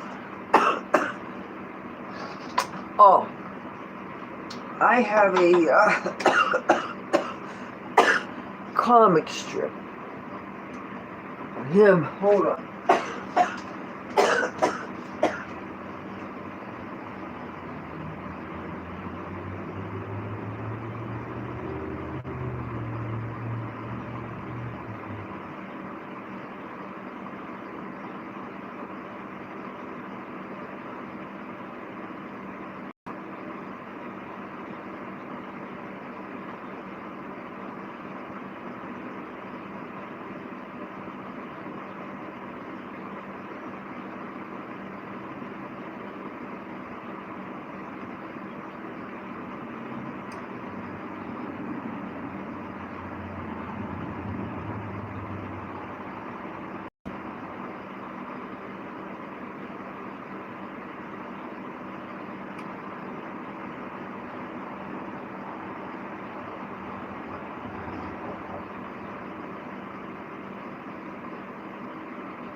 I can't find it. Well, you know, you guys couldn't see it anyway with this reverse crap going on. But it is a comic that was, it gotta be at least 10 years old. It shows, was when, after Rush Limbaugh had gotten in trouble because he had gotten accidentally addicted to OxyContin. You know, sometimes after surgery, people, they're given opiates and they really need to be very carefully weaned off of them so that they don't have an addiction. That can happen to anybody. It's the most innocent and sneaky and insidious way to get an addiction is to start off with something that you were prescribed by a real physician after a surgery, after an accident, and then all of a sudden you have a problem. Well, he was trying to buy OxyContin using one of his, what was it, a maid or something, and got in trouble for it or something. And it was a little bit of it was really a much ado about nothing, but people tried to make a scandal out of it. Anyway, this comic shows him asking one of the Supreme Court guys, the black guy, which was Clarence Thomas. Is he still alive or did he die? I don't know. Shame on me for, short-term memory. Anyway, in this comic, he is asking Clarence Thomas to get him some medical marijuana, because this was before marijuana was so easy to get. And to my knowledge, pot wasn't his thing. He used to do coke, but he quit. He is somebody that, through his own cold turkey thing, he quit however he did it. So, I never ever had the courage to call Rush. I was always too chicken. I always figured that the screener wouldn't get past my name. I would say my name is Leathur, and I figured that I would waste a bunch of time arguing about my name instead of letting me talk. So I never tried. I was always afraid of it, And I've heard that there's absolutely nothing to be afraid of. He was just a really great guy, but I was very intimidated. And I called local talk show guys. I don't know, telephone scares me a little bit. It's more, I'm not unafraid of communicating. I can do this. I'm totally fine with camera stuff. I'm totally fine with stage performance stuff. Now, if it's things involving needing good memory, that would scare me because, unless it's something where I'm auditioning to do a Joe Biden imitation or something, or you know. Oh, somebody was asking earlier about Jagannath. Uh, this is one of the deities that they use, the ISKCON, the Hare Krishnas. This is Lord Jagannath. It's just they take these flat stones and they put blackface on them and they put the eyes and I just think they're so precious. And I love their food. If you ever get to eat prasadam at a Hare Krishna event, they had several in the New York City area, and they had like 2 on the boardwalk here in town, but one happened right after I had what I assumed to be broken my little toe on my right foot, which happened shortly before I got the pneumonia thing, by the way. And that toe was sore for a long time, but that made me down for the count and unable to go to the Hare Krishna thing, and it really pissed me off because that was when this phone started to have problems and I could no longer film with it. And it's like, and sometimes it's like if I can't create content, I don't even want to do it, because the creating of the content is a way to prove that you were there, and it really did happen. If there was no people with cameras showing something and no witnesses, look at all the things that would never see the light of day. Look at how our world would be so different because the terrible things would never have had witnesses, and so we weren't able to enact the laws or strengthen the security or do whatever it is to right wrongs. So many times we end up learning things. It's like it takes a natural disaster to strengthen building codes, for instance. The things that we know about fire safety, the things we know about building houses to withstand Category 3 hurricanes. Oh, now, have you seen, speaking of hurricanes and tornadoes and things, have you seen that they have this kind of housing that instead of being structurally like cubes or rectangles, this is curves and is rounded and is almost like, if you've ever seen, if you ever walked on the beach, not during the summer, the real soft part where, people lay down to get suntans, but I mean on the beach closer to the sand dunes where it's the sand is when the air blows it, it actually gets these swirl patterns, and it's curved. It's kind of almost like a guitar body shape. But they found that if you construct houses that instead of having angles, have curved edges, when the wind blows around, it doesn't find sharp edges to grab on and lift, and the houses are more structurally sound. And there are companies that are experimenting with this, I believe in Florida. I don't know the name of the company. This is something that I don't know where I saw it, if it was on the Weather Channel or if it's something I saw on the internet. But one of the things that I have been thinking about a lot when I think about, places where I think I would like to live in the future. And it used to be just where can I make a living and walk around safely and feel that I can express myself. That was my main thing. But then I'm also thinking about a place where the weather isn't obnoxious. And now you don't just have to worry about, I'm sick and tired of really, really, really cold weathers. But I'm thinking things like, do I have to make sure that I have a really sturdy basement and a safe room in case of tornadoes? Can I get my valuables there in time? What about wildfires? Am I going to be able to evacuate fast enough? Am I going to have something that can get 0-60 and get out of there fast enough and is big enough to get everything out of there? Can it withstand winds of however many miles an hour? Again, do I have the option of either going underground, or if there's flooding, do I just have to evacuate? And again, am I going to be able to have a vehicle that's big enough for me to get everything out of there? So you're thinking of all these things. And then you're thinking of, okay, what is the kind of population fluctuation of this town? Would I feel comfortable there? What is the chance of civil unrest? Would I feel I have a target on my head because people hate Jewish people? maybe hate Republicans, maybe they hate witches, maybe they hate people who they think are opposed to this group, maybe they think people are opposed to this group, saying maybe, like, okay, when I was in Washington, D.C., wearing all my Trump gear, and Antifa and Black Lives Matter were actively hunting for us. And they would literally, I had Metropolitan Police, which is Washington, D.C.'s cops, were like bodyguarding us, escorting us to our safe spaces.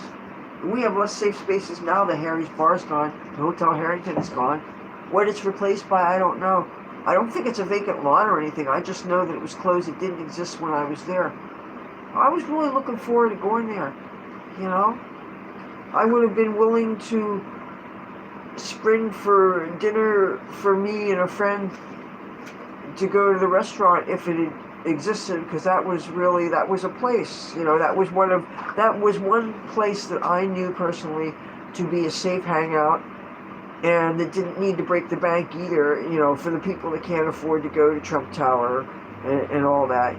Certainly there are places that are very high end, and it's never hard to find places to throw lots of money on if you want to get really expensive food. Any world-class city, and certainly Washington, D.C. is one, will have expensive food. That's just a feature. Atlantic City, hey, you want a $30 hamburger? I think I know a place. I heard that there's a $100 hamburger here if you really want to do it. I don't understand, and in the end, it's still food. I could cook up things in this messy kitchen that I would like to think rival a 4-star hotel. Maybe I'm being a legend in my own mind here, but I think I could. I think I have the chops to impress somebody if I have to. Just not with my cleaning skills, okay. But yeah, but if we're living in a culture now where people are going to be less, feeling less safe to speak their mind, and that's one of the many tragedies of the Charlie Kirk assassination. But I think that makes us, now more than ever, we have to just dig in our heels and say, you know what? Fuck you. I'm going to speak. As much as it is safe to do so, I'm going to go ahead and do it. Like, it doesn't mean I'm always going to wear my MAGA hat if I'm going to go in the Mexican store to go get groceries. I mean, I don't want to be overcharged, okay? So I can understand covering things up if you know that there's a chance. Like, okay, whenever I would go for medical care in Los Angeles, I always hid my pentagrams and stuff because I was afraid that somebody who was opposed to that symbol would deliberately give me bad treatment because they hated that. And you know what? I've heard instances where Palestinian sympathizers in the medical field deliberately refused to treat or mistreated Jewish people in hospitals. That is a documented fact. That has happened. There is some nurse that actually got arrested for doing that, and there was kind of a famous case about it. So I don't think it's unfounded to worry about your safety when you're seeking medical care, even though I thought that it's totally a violation of the Hippocratic Oath, which starts out, first do no harm. That is a very beautiful symbol that people in the medical field use. And that is actually the symbol for Mercury. So I've always found it attractive. It is the staff, and it has the 2 snakes, and they're going like this. I have a pen that somebody gave me that where each of the snake turnarounds is a different stone. And there are 7 stones, and it's not a rainbow thing. It's for the colors corresponding to the chakras. And the thing is, it has a couple of stones missing, so I need to find similar cabochons of, I guess I have to figure out what the semi-precious stones were and put something appropriate in it so that I could actually wear it. I haven't worn it imperfect because I would rather get it fixed. And I think it's with a lot of the jewelry that's packed up, because that's the thing is, I have maybe a third of my stuff packed up, and I have been getting stuff unpacked sometimes to wear for wardrobe for things. Like this was safely packed away, this rest shirt, and I got it out for this week in light of what happened to Charlie. You notice I got one of my Trump art pieces back out of the suitcase that I had it in. I had been, that set never was this cluttered. Well, yeah, it was when I first started doing these videos. It was a much more cluttered set. It was practically a collage, that wall. But as I started neatening it up, focusing on just the things that would show up on camera, look the best, not be cluttered, not take away from the essence of the video, and still have a certain harmony, carry on a certain theme.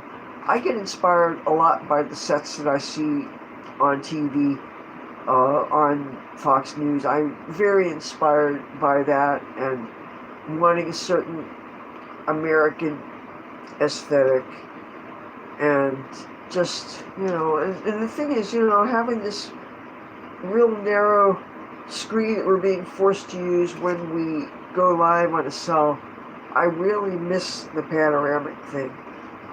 Maybe not for a room like this, but there are times I just really like the extra side real estate. Okay. Let's see.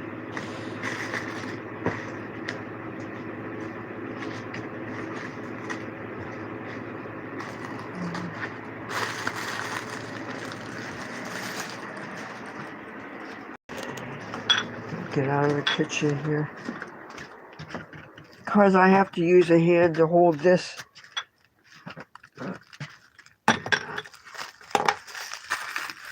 I want to take some more trash out of the kitchen, and I want to take some things off the counters that the mice might get into, because that's something we always have to think about as far as food that's out or whatever. Even something as simple as a packet of saltines needs to be not exposed. And did you know that mice will bite through coffee creamers? We don't use coffee creamers, but occasionally I'll have a guest over who does, so I gotta find a place to stick.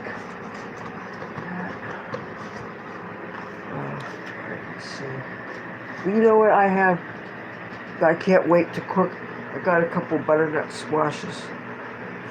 We used to, growing up, my mom used to cut these in half, scoop out the seeds. You could save the seeds, you could bake them. They're actually very high in protein, things you could do with them. Very good for you. But you bake these with butter on them, and they're just really wonderful. And then you scrape all the stuff out of them.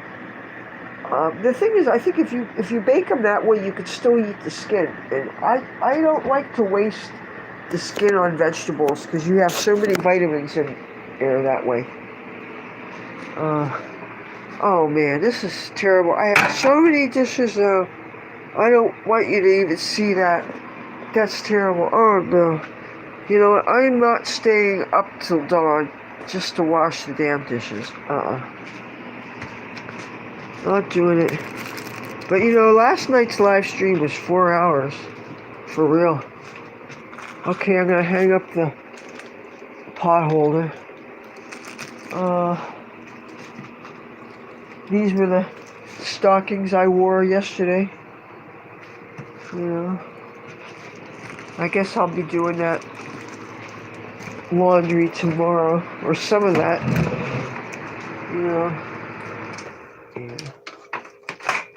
No need having the fan go on all night when I'm not going to be in here.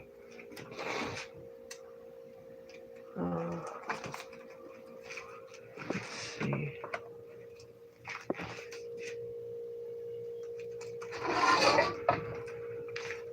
Alright,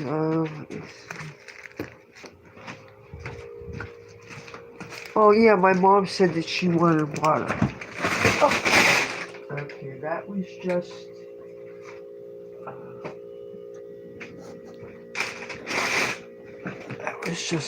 sorry about that. It was just a bag of sweet peppers.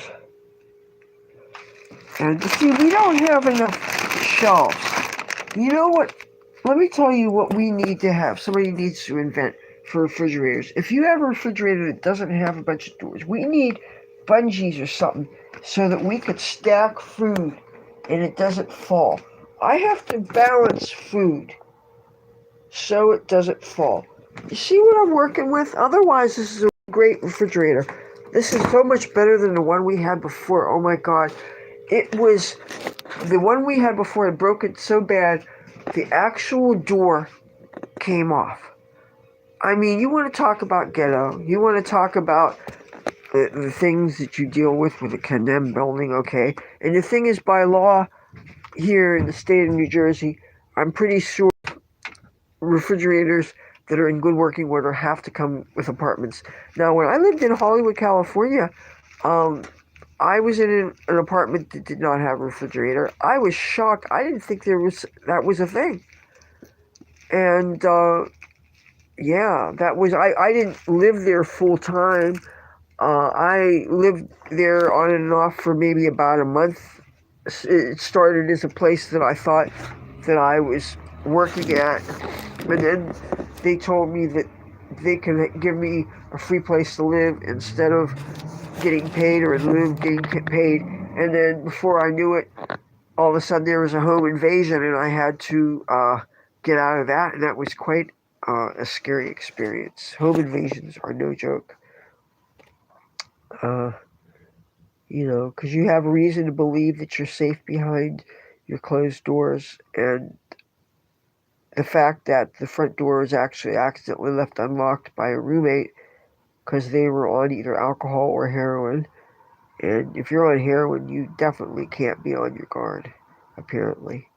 That's something I do not have experience with, and I'm glad to say I don't have experience with. But people are going to do what people are going to do, and you don't always know what your friends are doing.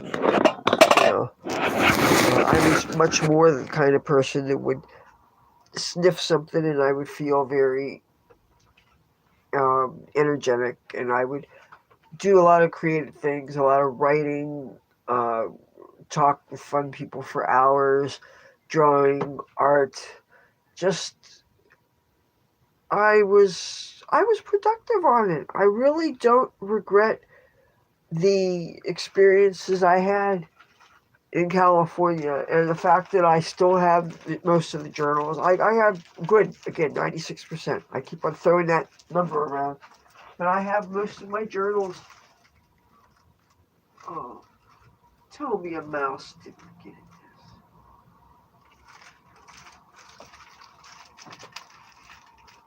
I bet a mouse got it. You know what? I'm gonna feed birds.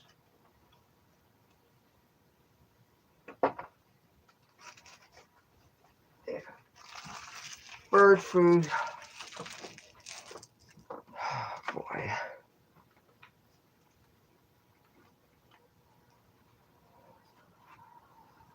So I'm gonna wait a couple of days, and then I think I'm gonna administer myself one of those self-COVID tests. You know, they keep on saying how the treatments are so easy and everything's free and all that hippie shit. You know, I just want to put my mom at ease because she's really afraid of catching COVID, and she got her or is going to get her flu shot and COVID shot at the same time, and now they have a shot for pneumonia though. But the thing is, I'm wondering if I got it, do I get immunity for the rest of the year, or because it seemed like I was coming down with very similar symptoms, and then things kind of stopped, and now things are starting again. But then this is the stuff that I'm kind of used to for myself. Yeah. I don't like it, but it is what it is.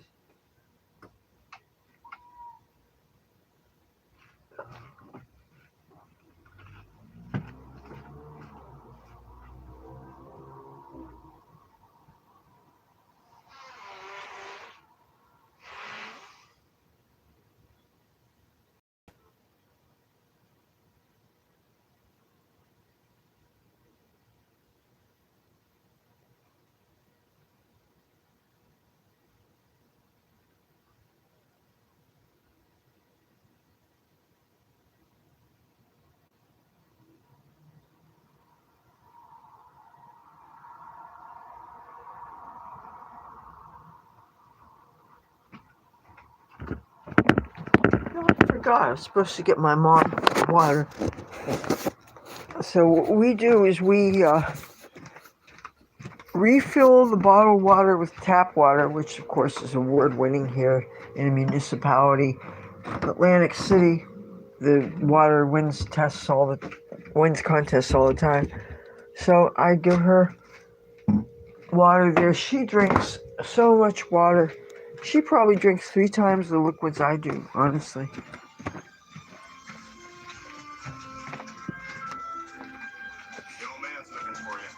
Oh, can you see? Say hi. It's totally dark in here, Mother. Well, It's dark. oh, what am I? Yeah. This is, believe it or not, the light's on, and this is all we get. When I was talking to Kat, it was so dark in here I couldn't even see my face. So I could see her, but not me.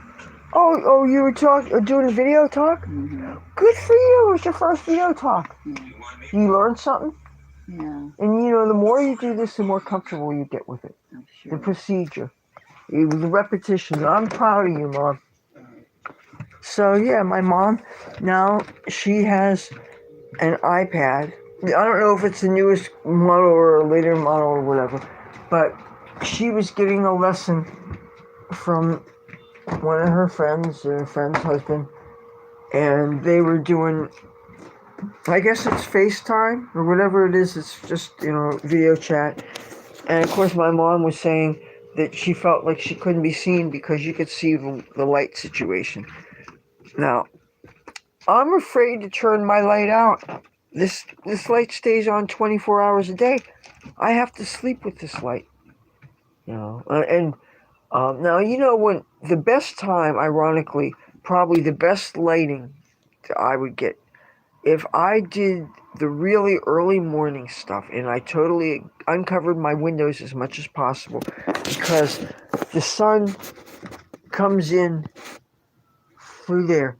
The sun comes in so bright. Okay. It's just really annoyingly bright. I got to put sunblock on right away. And because I don't have blackout curtains, I have a few silly layers of things throughout. Like, sometimes I tape newspaper on the glass to keep the sun from coming in, protect my skin and all that stuff. But then there are times when I actually need as much light as possible. Now that I'm filming in different ways, I'm needing the light. So I want to have things that are easy to remove to expose as much light as possible. But there's a double-edged sword on that, in that if people know who you are and they know to look for you, they can see you in certain angles through the windows and stuff. I have to really be aware of just how much I can be seen. I don't always necessarily want people to know that I'm home. Maybe I don't want to be, I don't want to say maybe I don't want to be bothered, but yeah, maybe I don't want to be bothered, I mean, what if I was doing the kind of show that I couldn't be distracted at all, and I couldn't, it would have been, if it wasn't informal like this, and say, because, like, obviously I could be talking to my channel and my friends on here or whatever, and then all of a sudden somebody in real life will say something and I'm going to react to that. But here you're seeing that I'm actually including that real world stuff with this, what I'm doing here is, when I catch my hair, I actually, because I save my hair, I don't throw it out and I don't let it be part of the trash.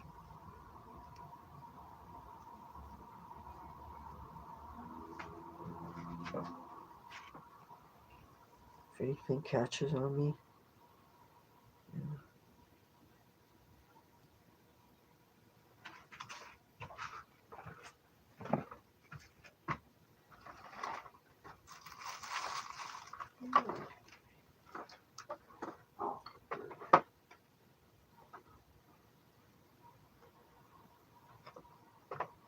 Oh. see, I got a half-mast flag. Most of my flags are stuck on your poles in such a way you can't move them down, but this one you can move.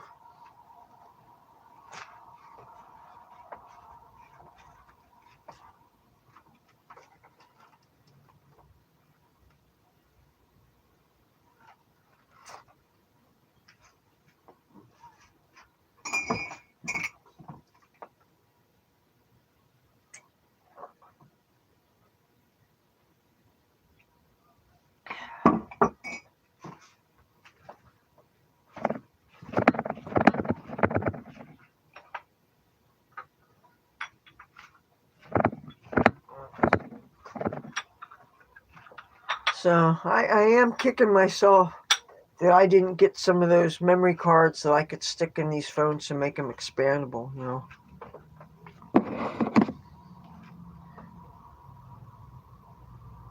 But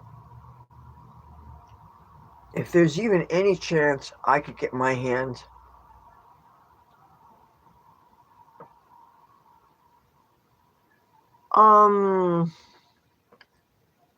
oh, I'll show you.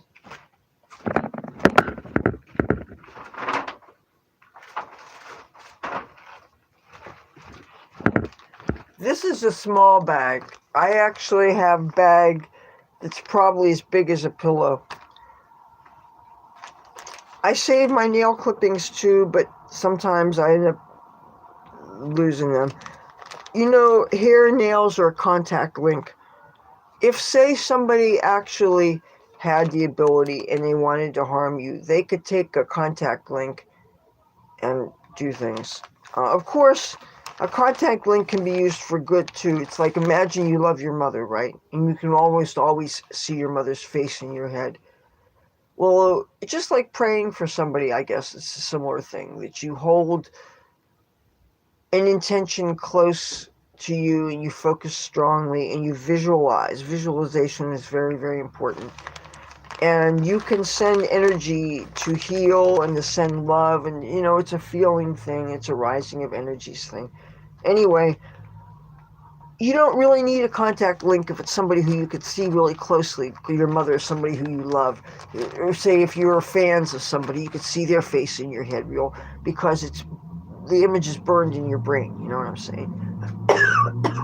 Now, if say you wanted to help somebody or harm somebody for that matter, and you didn't have a picture for them, you didn't have anything about them that was distinguishable, that would be memorable, that would cause you to notice them or whatever, but if, however, you had hair or nails, that is a contact link. That is a direct in between me and that person, that if you want to send healing to them, say you heard somebody was in an auto accident, say you heard, you know, or say it's a friend and they have a migraine headache and they live in Australia and you're in the United States, you can maybe do things to help them, and maybe it works, maybe it doesn't, but sometimes it does.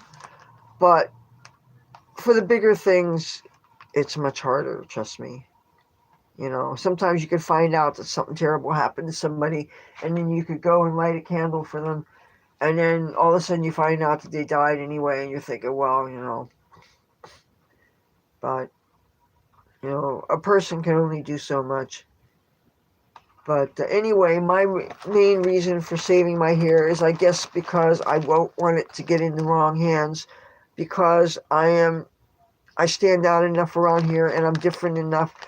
And even though I think that I have a lot of people that seem like they like me, that doesn't necessarily mean they really do. And I don't always feel safe. And I just as soon guard anything that can be used as a contact link. I've been saving hair for years. I saved my mother's hair too. I think that's more a sentimental thing, you know. And it's always nice to have a piece of somebody's hair. If, say somebody's going to go off to war, you save a piece of their hair, and it's just you have a contact link so that you could send them protection. You know, it's something. It's a link. It is a symbolic link that can be used especially things like healings, especially protection. Somebody's about to take a trip. You worry about your loved ones. You don't want anything to happen to them, but we're only so powerful. We're human beings, right? I don't have millions of dollars to hire somebody armed security and a plane that can't ever crash and logistics that are always smooth. And, there's always, whenever you're dealing with other human beings, there's always the complicatedness of the drama that is associated with it. And, that's why I try not to depend on people for anything if I can't help it, except for when I have no choice but to. And life is ironic that sometimes you find yourself utterly helpless and you just have to kind of let the chips fall where they may. There's so many times when I was in California, I was literally flying by the seat of my pants. And I don't know if it was because I didn't know any better or because I had insisted on certain parameters for my life, certain ways that I did not want to live, and certain freedoms that I insisted on having. So I forewent a lot of the stability because I wanted the freedom, and because I had financial constraints, I had to be super frugal, but that's always been pretty easy to me. And saving money and not spending as much as possible so that when you have a chance to, for things that you really need or desperately want and think you deserve, then you can do it. And there's certain things like travel for special events, like, Trump celebrations. To me, that is practically a need. Plus, I can use as an excuse. I can create content for it, and it keeps my channel going, and it's in line with the channel. I'll admit I use this channel as an excuse for things. In that, my channel gives me purpose in my life. It gives me something to that I can really leverage to try to affect positive change for the greater good, because I realize that it's having this channel, anybody having a channel, it's a privilege and it has certain responsibilities, but there's so much that you can do with it, especially if you think beyond just yourself. You think about, like, there's so many people that try to use it to make money and stuff, and that really hasn't been my goal. I mean, yes, if I can keep in tech so that I can keep creating, yes, obviously that is great, but I want to be able to broadcast so that I can reach people, so that I can build community, so I can say, hey, how can we come together and how can we make it safer for all of us to be free and speak and do what Charlie Kirk did, encourage the conversation, encourage the hello. Don't assume I'm automatically your enemy just because I have a few different ways of looking at the world. We can find common ground, and maybe I have better ideas for certain things, and maybe you can learn from me. And then again, maybe you have better ideas for certain things, and maybe I should stand to learn from you. And the only way we can learn from each other is if we talk. And people need to feel safe saying that. And we also need to feel safe with risking looking foolish, risking looking ignorant, saying, hey, I never gotten this figured out. I've never understood this. Maybe most of you have. I admit that I'm having a problem with this. Let me tell you why. And so we say this, and for me, it's just, I'm being honest. I'm telling you, this is my perspective on this, and this is how I've always seen it. Maybe I grew up sheltered, or maybe because of the choices I made, I only got to see certain kinds of uh, cultures and things, or maybe I haven't had enough experience in the real working world because I worked really odd jobs or lived in such a way that I really didn't need an income to survive, because I was doing bartering. And I was like, if you're in the Grateful Dead ecosystem, there's a lot of bartering there, and there's a lot of chips fall where they may.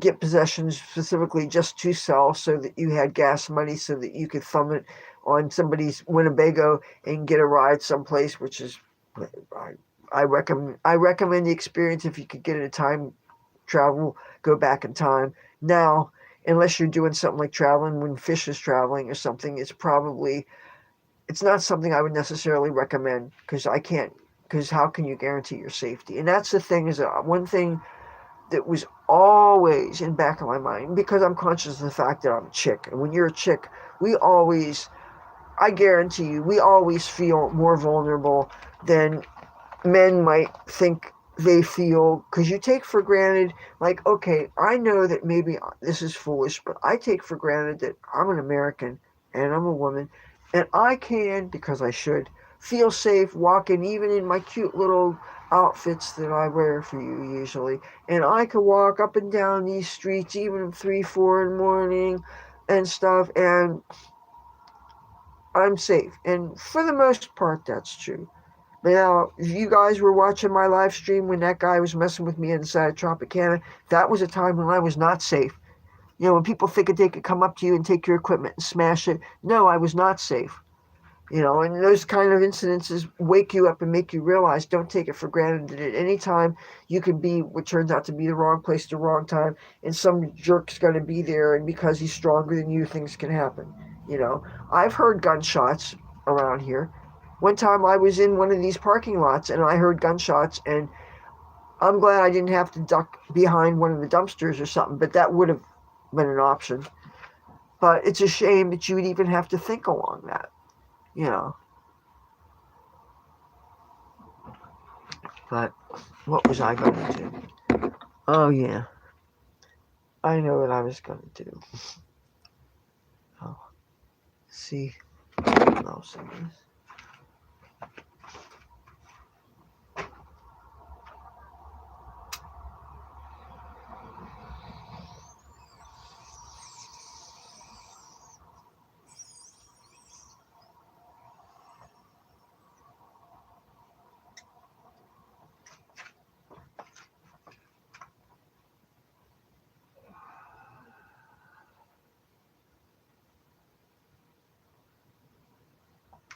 I love this guy. Excuse me. Yeah. Irina. That, you know, I remember when the first footage we saw was of the guy up until the impact. But then later on they showed the footage after she'd been stabbed, when she was curled up in a ball and she looked up and she saw him. And then I saw footage of all these people that were there. And I saw this one video. It was a time-lapse video showing how much time elapsed before anybody did anything. And sometimes people would come get near her, take pictures, and then walk away. Nobody stepped in to help that woman. Nobody did anything during the time that I understand that the time it takes to stab somebody can be really, really fast. And I heard, by the way, it was a really small knife too. Not the kind that, like, it already as it is, if knives are 4 inches or bigger, or they're bigger than your palm of your hand, it's illegal. But supposedly his knife was smaller. It was within the legal limits. So for that reason, what are they going to do? Start knife control? I think they tried to do that someplace in England. There was a guy that was doing some stabbings. I think it was, you know, they have a problem with illegal immigration also. And this was somebody from one of those exotic Islamic countries that went on a stabbing rampage using one of the bigger kitchen knives.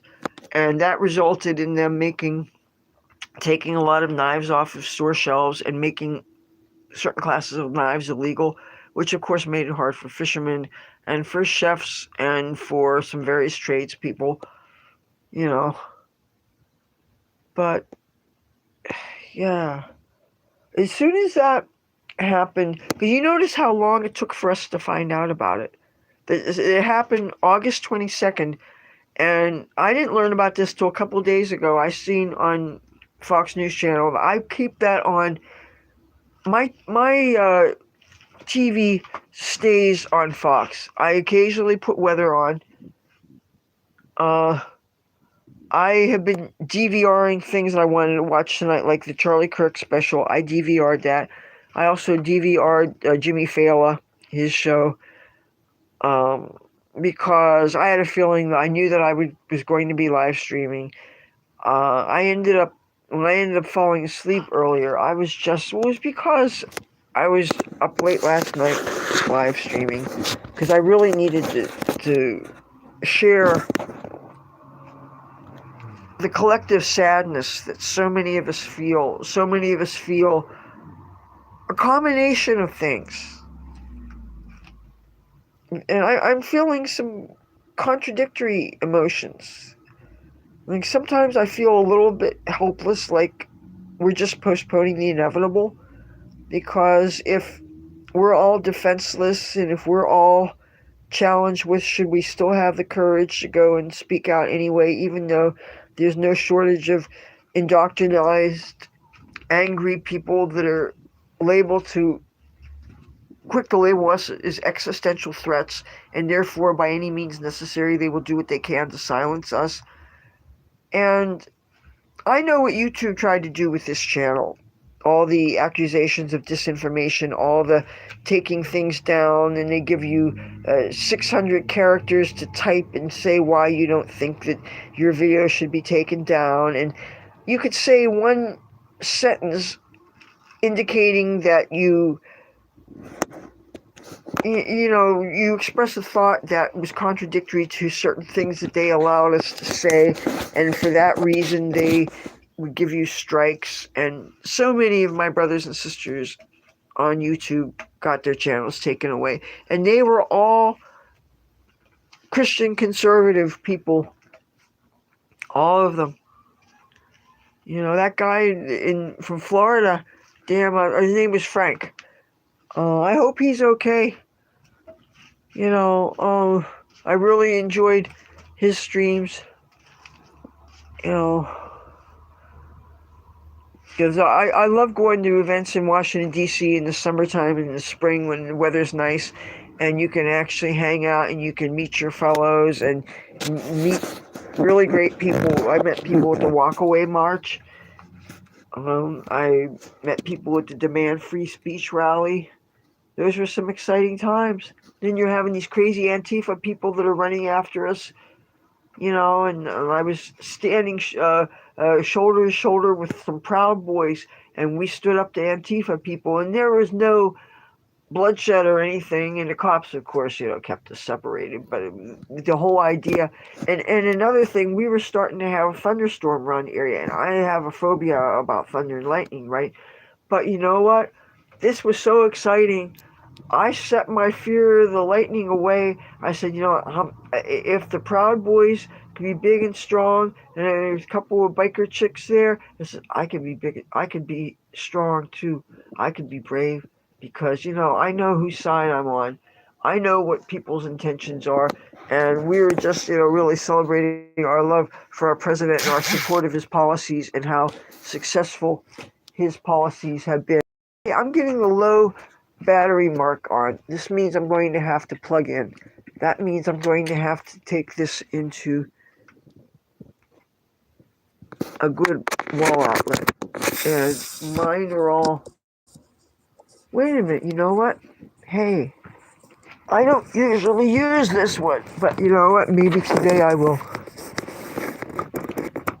Okay, there's a plug right next to my bed. Oh, man. Okay. This was not where I was expecting a live stream, but here we are. So yeah, when I heard about that, all of a sudden, I decided to change the kind of posts that I was going to be making. With my channel, I like to have a nice mix of news commentary and some lifestyle stuff, and of course, the ongoing saga of how my mom's doing and all that stuff, I think that's obviously extremely important. But when, in light of all these really serious things that are going on, I said that, there are certain subjects that need to be talked about now.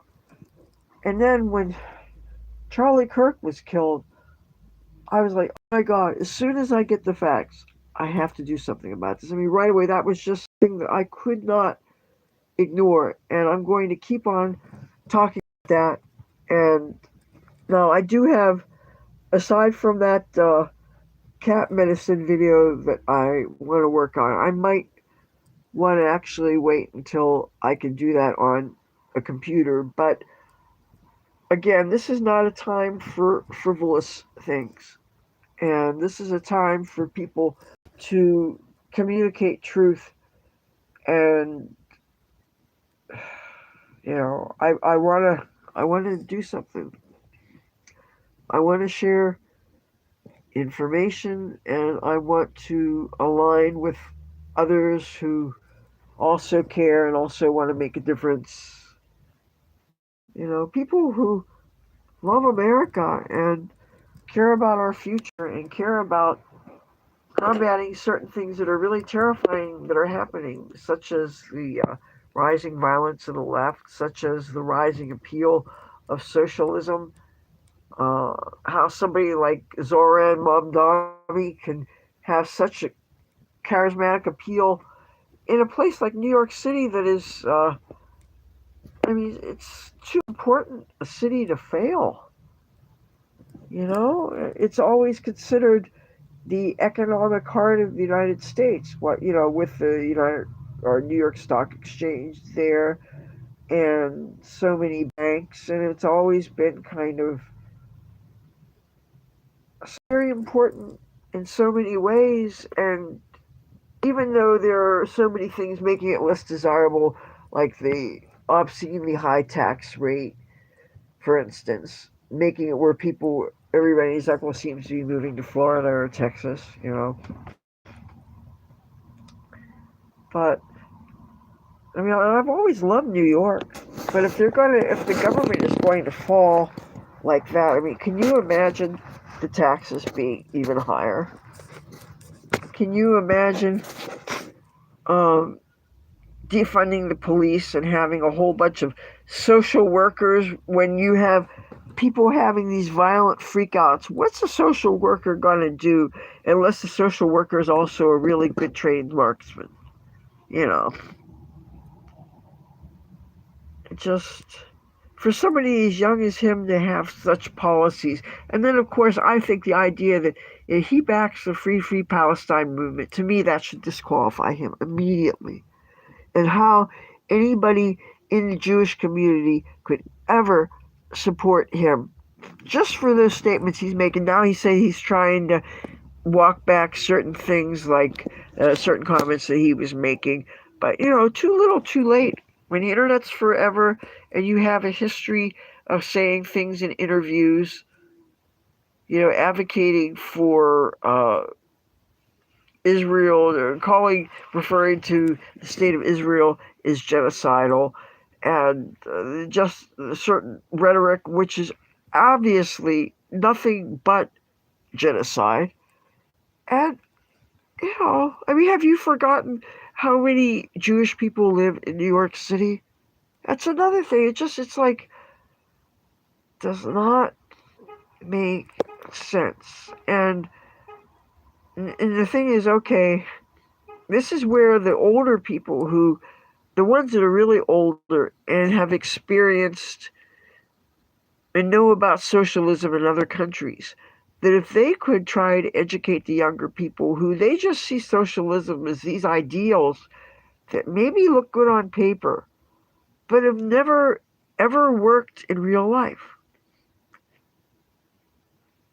So, because you have so many voters that, I'm tempted to say, are vastly unqualified. Sometimes I really wish there was a way to prove you had some kind of basic education. And I don't mean book learning education. I mean some kind of education about,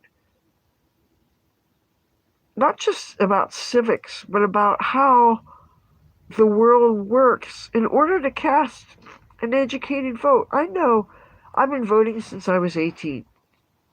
And I was a ridiculous little libtard. I really was. I was very leftist. I was very idealistic. I never lived out on my own. I've never had to pay taxes.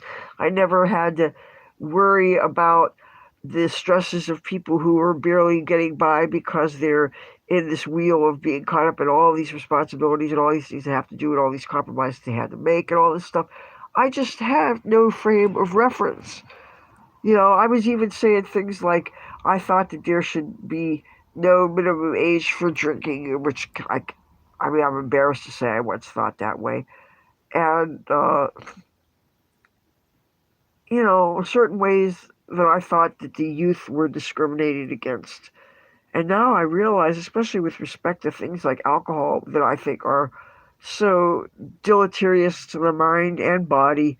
Now I think maybe people shouldn't be 30 before they start. But then sometimes I think people shouldn't even vote till they're 30 because so many people vote in such an uninformed way with the wrong set of values. But now you get a young man like Charlie Kirk comes along that finds a way to inspire people to fight against the indoctrination by their college professors and to challenge what the herd mentality is saying and to have a higher value system certainly can't hurt. And really, what's so harmful about trying to get men to want to be better people, to be responsible, to want to be good fathers and love their children and have loving families? What the hell is wrong with that? Even if he said things that I ever disagreed with, he was always respectful and always said things that made a person think. I think I always knew better than to try to go toe to toe with him. Like I am personally pro-choice, and I would never come up to him and tell him. I mean, because there's certain things that I know biologically to be true, but I also know that the idea of the morality of forcing a rape victim to give birth to a baby when she has been impregnated by her rapist, I think that is just vile.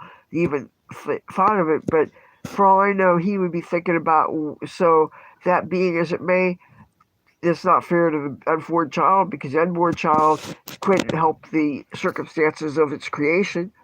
So that's the point that would probably be the right to lifers would say, But and if I brought up something about marijuana, he'd probably be as anti-marijuana as Dennis Prager is. Which, oh, by the way, speaking of Dennis Prager, I just found out something. He had a fall or something and he left him paralyzed. Does anybody know about that?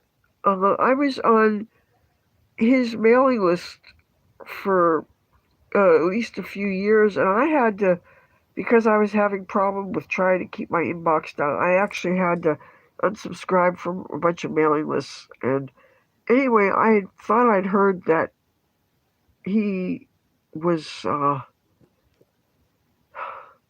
guess, paralyzed and in a wheelchair now. If that's the truth, that's terrible. I felt bad that his dog Otto died. Dennis Prager he likes pit bulls. Or not pit bulls, bulldogs. Okay, I'm having a problem here. This charger cable was only on the bottom. And let me see if I can put this upside down. Oh, okay. Am I upside down here? Or am I right side up? I mean, I can see myself. If I'm upside down, I'll change this. But I can't balance this on my charger. And I want to rest this someplace. I don't know if I'm upside down or not. So, I'm going to just put it back.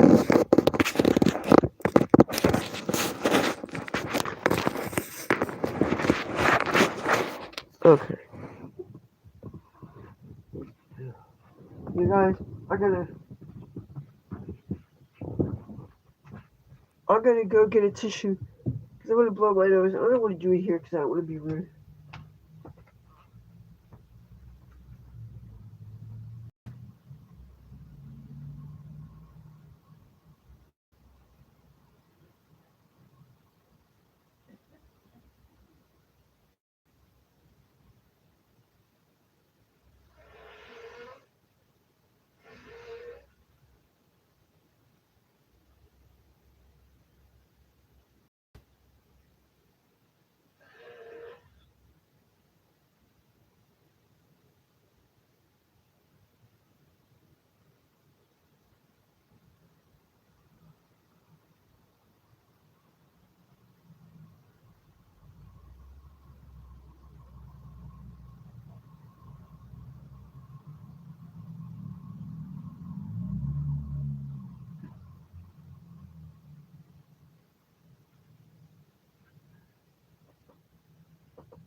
I'm back.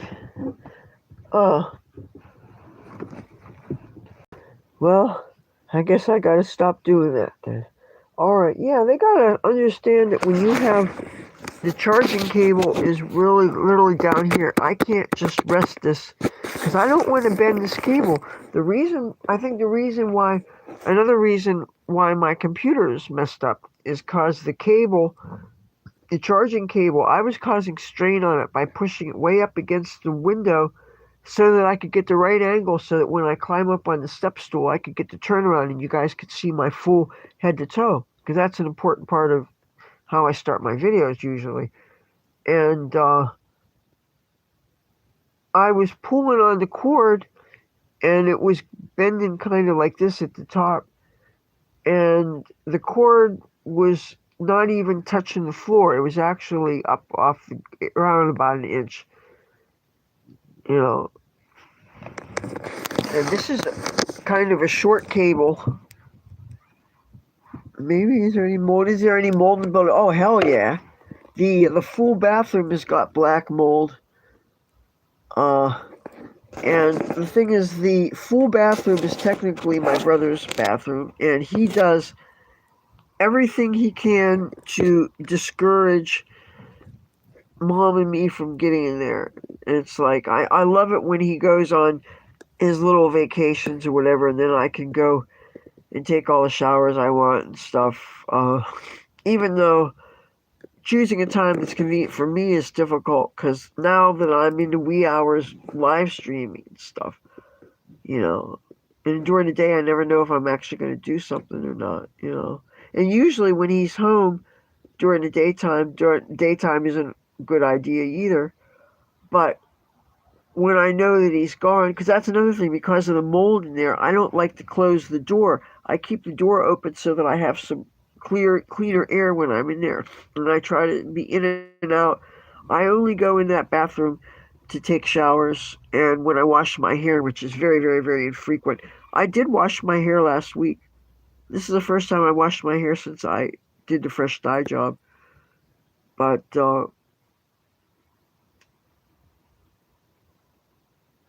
one thing, my mom can't say anything about cat because the cat's been dead since May 9th.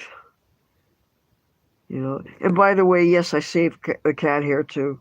Like stuff from each of my cats that is saved. I save whiskers, you know, and I have things labeled, you know. And yes, that is also because it's a contact link and because this was my child, my baby, somebody I loved, you know. See, I'm glad I'm DVRing um, the Fox Saturday night thing. This Jimmy Fallon guy, I knew of him on the radio first. They had this thing called Fox Saturday night, and it was just, and I had no idea what he looked like or anything. I just really liked his voice, and he was pleasant, and you know, I can really enjoy radio. I noticed there's a radio app on this phone, but in order for it to work, you have to plug the earphones in, and I don't know where I put the earphones in because I set them aside because when I was trying to give a review on Temu for this phone, and I was going to give it a low review because I'm not being able to use more than 35 gigabytes to make videos and pictures through it. The rest of it, the storage space, they're not letting me use. So they're wanting me to actually ask for a refund. And I'm still obviously getting use out of it because at least I'm able to live stream, so I really don't want to give it up. And plus, having to find all the packing materials for the shipping and stuff. And anyway, I would like to find the proper headphones. I can't use the ones that I use for the laptop because it fits a different. It's shaped the same as this charging cable. And anyway, I set it aside someplace.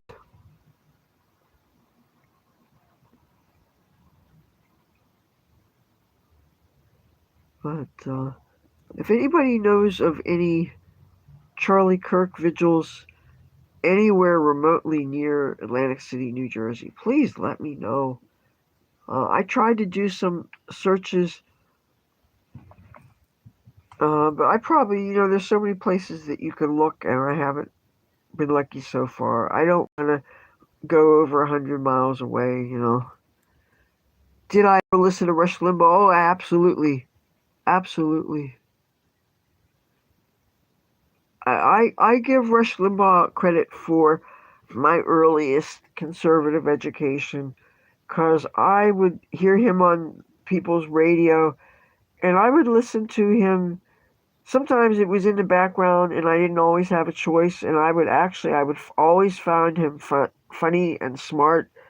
And he had a lot of points. And I went from sometimes agreeing with him, mostly not, to half the time agreeing with him, to mostly agreeing with him. And he was such a really great educator and a person that inspired people to be more interested in history and to be more grateful for the luck that we have to have been born here in a so cleverly designed experiment of freedom. And, well, my favorite part of history is the Revolutionary War era. And one of the things I like about the Philly streets is, at least until they got rid of the bus terminal, which totally sucks. It's totally destroyed my pleasure in visiting Philly anymore because you got to have a home base.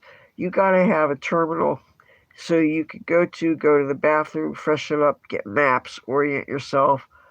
Not having that free public restroom, that outlet that you could charge things up in. You know, uh, I used to go take hairspray in and tease up my hair before going into the clubs because you had that nice big bathroom and stuff. Now we don't have a bus terminal anymore. And then if you want to get to the Greyhound station, which of course doesn't exist anymore, you have to go to Spring Garden Street, and it's something that I saw from the bus, but you don't know about it unless you know how to get there and stuff. And if the companies are trying to save money by doing these things, they're just really seriously inconveniencing a lot of the people.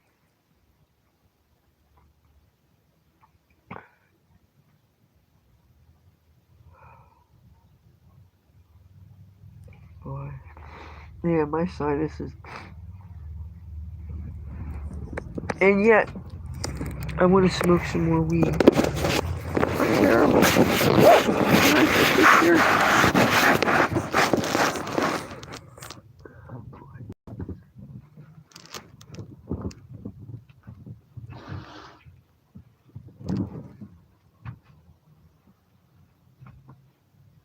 I wish I could do this. Oh, see the electric cord doesn't. It's really. See, I want to watch one again. I don't want you to get a really bad view. Uh, yeah. Uh, See, if I balance this cord, it's going to fray the cord. I don't want to put pressure on the where the cord joins the device. That's really not where you want to have that kind of pressure. There's really no choice because you told me if I did it the other way, I was just broadcasting upside down, and that's kind of fucked up. Now, I don't want you to have that view either because it just makes it look like I live in a messy house.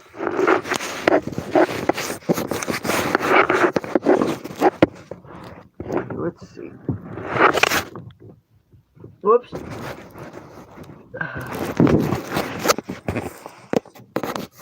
They don't make it easy for us. And the thing is, I really need to have this plugged in.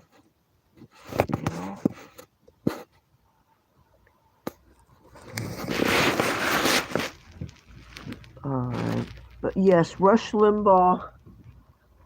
Okay, you're asking if I ever listen to Rush Limbaugh.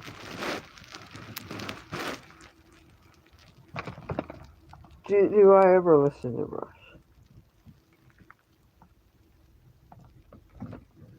The day Rush Limbaugh died was also the day that they tore down the Trump Plaza Hotel Casino. And if you check in my, I guess it'd have to be the Atlantic City playlist. Or maybe even in the Leather Loves Politics playlist. I streamed the implosion of Trump Plaza. I used one of the windows and I filmed it.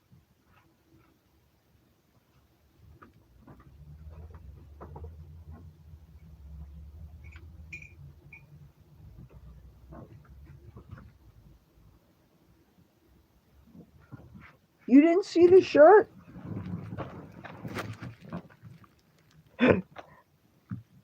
Yeah, I thought you were messing with me. I love this guy.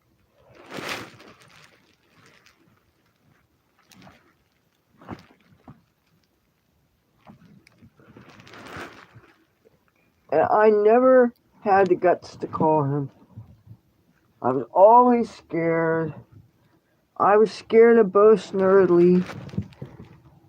Because, you know, I've had a lot of people through the years argue with me about my name. They don't believe that I'm Leathur Rokk. You know, they don't believe that I, at one time, could produce ID that says this name. I have my birth certificate says Leathur Rokk. My social security card says Leathur Rokk. That's why that's my name for my channel. That way I knew that I could do anything I want with this channel. I have my name on it, you know.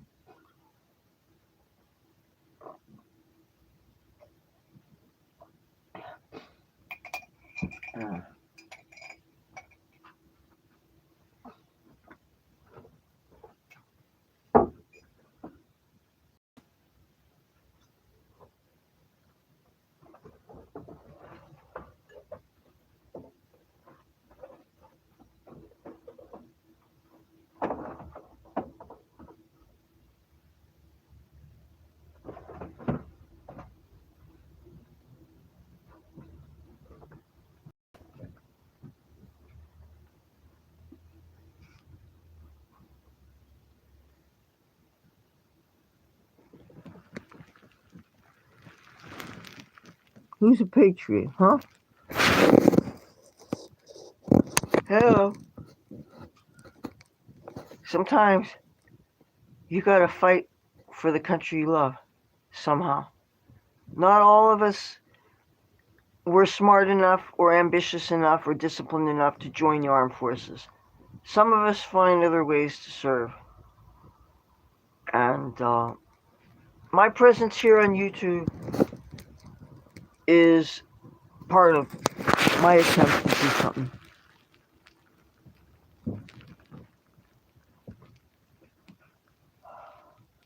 You know, it's getting hot in here without a fan. I turned the fans off so you could hear me better.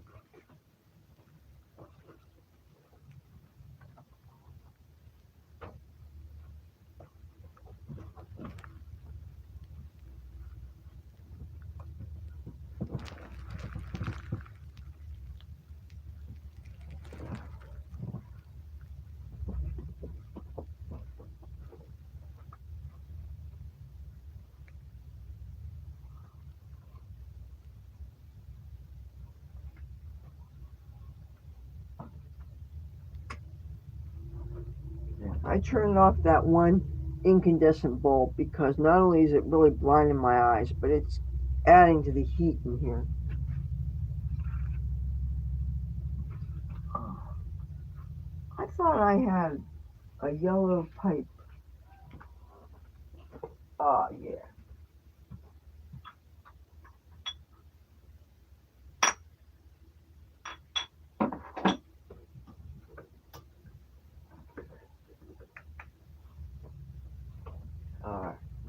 Alright, I turned off all those extra lights. At the risk of the lights not looking as good, well, they were all in that direction anyway, but they were just adding to the heat of this place, and they weren't helping me any because they were over there and I'm over here, so. But yeah, it looks like I'm going to have to keep this phone right where it is to charge. And, you know, I can't really I don't feel like standing in the bathroom and talking there forever and stuff. So, but anyway, I'm starting to have some real breathing issues, and I'm thinking of going in my mom's room. She keeps all the medicines in there, and there's this medicine called cetirizine. That's a generic name for something that what's the I don't know what the other name for it would have been, but anyway, it's a nasal decongestant, and it's something you take one every 24 hours. And I try not to use drugs of any kind if I can at all help it. If I get headaches, I try to ignore them. And then I'm pretty much just an aspirin girl, and aspirin doesn't really do diddly squat. But I don't get, fortunately, I very rarely get headaches or anything. The only thing, my biggest issue is the leg cramps. I could do without. Uh, and the thing is that all the talk about electrolytes and things, when I was in the hospital the last time when I actually got the pneumonia diagnosis, I also experienced cramping when I was there, and they did an electrolyte test, and they said my levels were normal. So I'm thinking, see, how am I supposed to, if it's an imbalance, if it's a nutritional thing, and they tested my levels and they said they were normal, then that's not it, then what's causing them? And I'm expecting the doctors, because they know more than me, because I've gone to medical school, I expect to be able to learn from them. But you know what? If most doctors or most people going to medical school, they're not nutritionists, maybe I should speak to nutritionists. But then again, how can nutritionists deal with medical issues? That's where the medicine comes in, you know. I mean, if I honestly thought that just loading up on fruits and vegetables would you know, solve all my problems, you know, like, I don't know if that prevents leg cramps and things. And of course, the fine print always says not intended to diagnose or cure any disease. Well, that's kind of, I know diagnosing maybe isn't the point, but curing is what everybody hopes for everything. And the reason why people take multivitamins and things and supplements and different things is because they're hoping to cure certain things that are wrong with them. They're thinking that, well, I have an imbalance and I need this thing, so if I take this will put it back in my life. Therefore, in a way, it's kind of is a cure. If you're putting back a missing puzzle piece that makes something complete, in a way that kind of does, it is kind of like what a cure is. So you know what, uh yeah, okay, I'll have to leave this here while I go get that pill. Hold on.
Oh, let me see if this is the thing.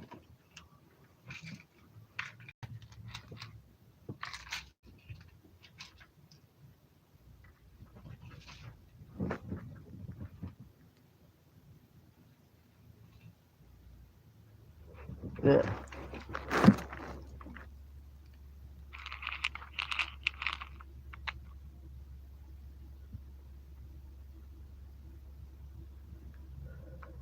This backwards crap has got to go. There's any techies watching me? Anybody know why anybody thinks a live stream needs to be reversed so people can't reach it? Where does anybody in any universe think this is okay, that this is what we want? Why is it that only iPhones have a setting that you can untoggle the mirror image selfie camera thing? Because this is not acceptable. I don't want to be. I hate it when I look at people with reverse stuff. I'm realizing they're in the same boat as me, that they're stuck on some Android device that doesn't seem to have the settings, and they can't afford a fancy iPhone. But if I do end up with an iPhone, I assure you, I will make sure to untoggle that setting. And I have a very slight chance of maybe acquiring an iPhone, but that will be only if I luck out. It's not going to be through my own toil and savings or anything. It would only be through somebody. They have these different offers where if you pay for the airtime and you get on a family plan, everybody gets an iPhone. I might get in on one of those deals, but I don't know. That would be awesome, though. But you know what? If I did get a free iPhone, it's probably the one with the lowest storage, and I don't think you can expand them. That's the only thing. With my luck, I only get the one that's 128 gigabytes or something, which, nah, you need at least 256, but ideally 512 gigabytes. Because you need a lot of room for your pictures and your videos. That's just the way it is. Okay, I gotta put the fan on. But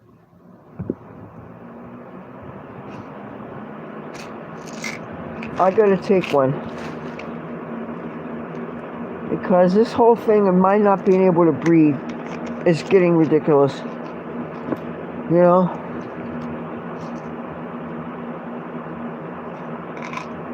And these are tiniest, tiniest little pills.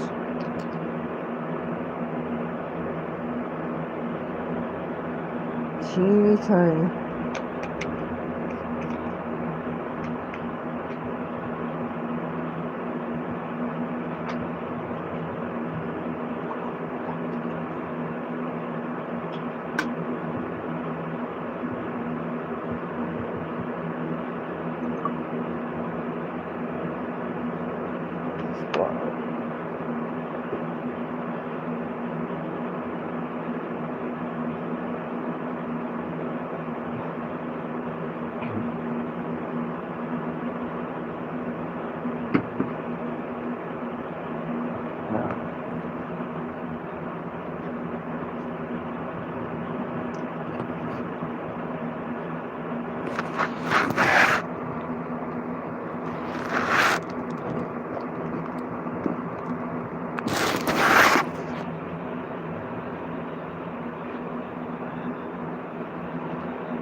Oh, I've been trying to red pill my mom. She falls asleep, right? She keeps her TV on, and she usually has, whatever is on in the background. Well, I switch it to Fox News. So she's been watching it more and more. Sometimes she gets news there, you don't get in on other networks. She tends to watch ABC. She watches The View. You see what I'm up against. So she gets to hear all the Trump sucks and this is why all his followers are fascists talk.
put this back.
Okay, I'm back. So I gotta remember it's 2:36 Eastern Time. I just took one of those cetirizines. That's only once every 24 hours, so it's not like the usual when I used to take the Sudafeds. That would be every 4 hours or sometimes every 6 hours. But then it's funny, they had to keep on changing how they made them because people figured out you could make speed with them. And then so they made this totally different formula that you couldn't make speed up from, but then they find out that it didn't work at all. There's even a big class action lawsuit on that. So we had to find another nasal decongestant, but something that wouldn't raise the blood pressure. That's the thing is, my mom especially was worried about that. And nobody really wants blood pressure. So anyway, that's the tyrosine. I used to be able to get that at Dollar Tree. You get a package of like 22 of them for $1.25, but they closed our nearest Dollar Tree. And it seems like it's dollar stores in general have been closing all over the country. I heard they closed the 99-cents only stores in Los Angeles area. And I used to love them, man.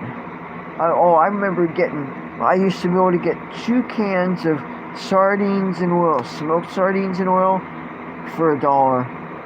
And you could put some of that over a bagel. Oh man, that is just so wonderful. The oil, the smoked oil, and the fish, just add a little salt and pepper to it, and that's sublime.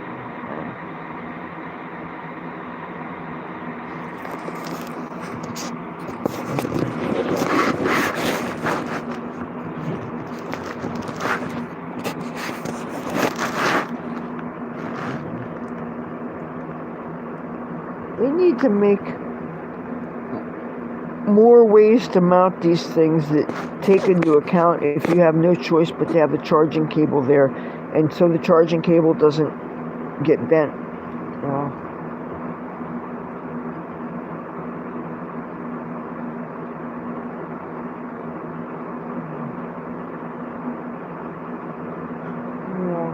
But getting back to this theme of having all these complicated emotions in wake of Charlie Kirk. There's a bit of a fear out there, and there's also a bit of a feeling of defiance. It's like, I want to wear my political stuff now more than ever. I want to feel like almost like, fuck you if you don't like it. I'm tired of feeling like I have to defer to other people just to make other people more comfortable, or out of some outdated idea of political correctness. And people now, with their heads on a swivel, you're afraid of taking public transport because you don't know the next person sitting behind you is going to have a knife. What happened to Irina and Charlotte? And now they don't want people talking about it because the concept of black on white crime, and if you dare say something like that, people are going to accuse you of being racist, or they're going to accuse you of fear-mongering. They're going to say, oh, don't share the information because it doesn't fit in with the general narrative that certain people would like you to believe. It's pretty bad. We've got some mayors that are actually pushing this. Just like that mayor of Boston, that lady, when she said that she would their city would absolutely refuse to cooperate with any federal officials if they were trying to enforce the sweeps on the illegal immigrants that had the rap sheets and already were guilty of multiple crimes. The worst of the worst, which was what Trump said all along he was going to get rid of. They're not looking for your worker in your garden, okay? You people up in the Hamptons, you're safe. You're not going to lose your dishwasher, okay? Now, if your dishwasher is also a pedophile and has a history of raping women and bestiality and a bunch of other things, then yeah, you're going to have to find yourself a new position to fill. Maybe try hiring an American for a change. And that's another thing, the beauty of what President Trump has been doing. Because of the tariffs and because of his increasing the budget for ICE, courtesy of the big beautiful bill, now we are it's so much easier to buy American. It's so much easier to manufacture here in America. It's so much easier to be an American citizen and get a job, not have to be competing with a whole lot of illegal immigrants for working conditions and for jobs and stuff. So it's making it easier for American countries to compete in the international marketplace. It's easier for us citizens to buy and support from our fellows. So it's a really great thing. And I know the economy thing, it's taking a little bit longer to kick in for some people. I'm talking to some people that, again, are saying that they wish that the grocery prices would go down. All I could say for that is, why don't they go and they have free food resources? If food is a crisis, and there are many people that have to actually choose between paying all their bills and putting food on the table, and there are food banks, and there are resources. No, you don't need to go apply for food stamps or whatever SNAP benefits are. The things you don't need to go on government things. I'm not asking anybody to do that. You can be working, and you could be working hard, and you could still have a hard time putting food on the table. If you find yourself in that position, please don't hesitate to find out resources for food banks and things. Don't be so ashamed. They exist for a reason. And don't think that just because you're working and you have a job and you have bills and responsibilities that there's something shameful for going and seeking out free food. Because you got to understand, a lot of this food is perishable, and it's just going to rot if it's not taken. And also, if you don't take it, there's going to be illegal aliens who are running stores, and the wives will take this free food and they will give it to the husbands to sell. So if you're in need of food, if you keep on talking about how expensive food is, please go to food banks. Here near me, there's a Salvation Army, for instance, and twice a week they have giveaways from one of the local supermarkets. And if you can deal with waiting in the line and the shenanigans going on with the people that wait until last minute and they show up there and then all of a sudden they're ahead of you and stuff, and I was complaining about that, and I've actually been not going there for a while now because I'm just sick and tired of the scamming, the thing. You can be floating around there since 4 in the morning, and meanwhile you're never number one because of people playing games, and I've just been refusing to deal with it lately. But if you are agreeing that food is too expensive, please find some free food. It is around. It is seriously around. And I'm telling you, since I learned about some of these resources, it has really helped us immensely. When you have certain things like catastrophic physical illness or something, and all of a sudden they are sending you ambulance bills and bills for this and bills for that, and you have to even check to make sure that in fact you got your services that they say you did. Because my mom one time, she got bills from some kind of therapy thing, and she never even saw the person, and the person sat in and asked my mom 3 questions and left, and she never saw her again. And she was like getting a weekly bill for something. Fortunately, she didn't pay it, but she talked about it, and they agreed that it was wrong and never should have been sent. So you really need to monitor your bills and make sure that you're not getting things that where you shouldn't be charged anyway. A lot of people don't go over all their statements, but you really need to do that.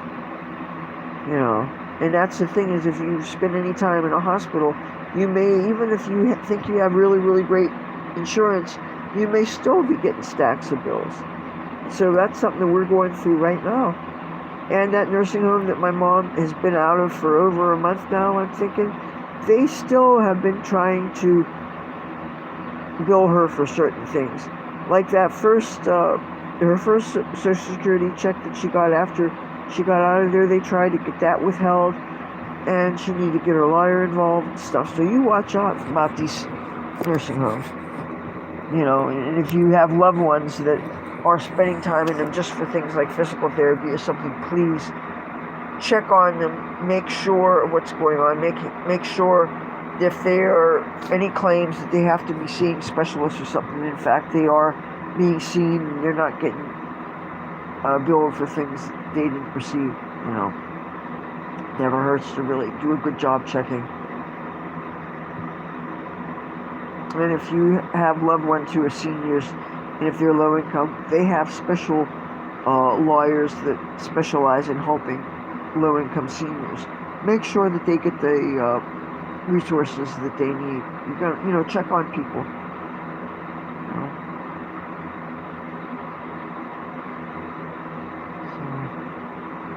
Okay, you guys, I've been doing this a little over 3 hours.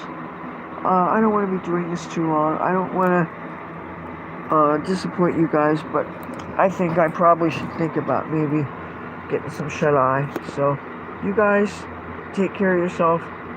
I'm going to turn it down and maybe get some sleep.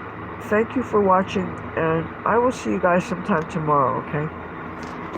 Let me see if I know how to do this the right way. What's this? Oh, no, wrong thing. This isn't the thing.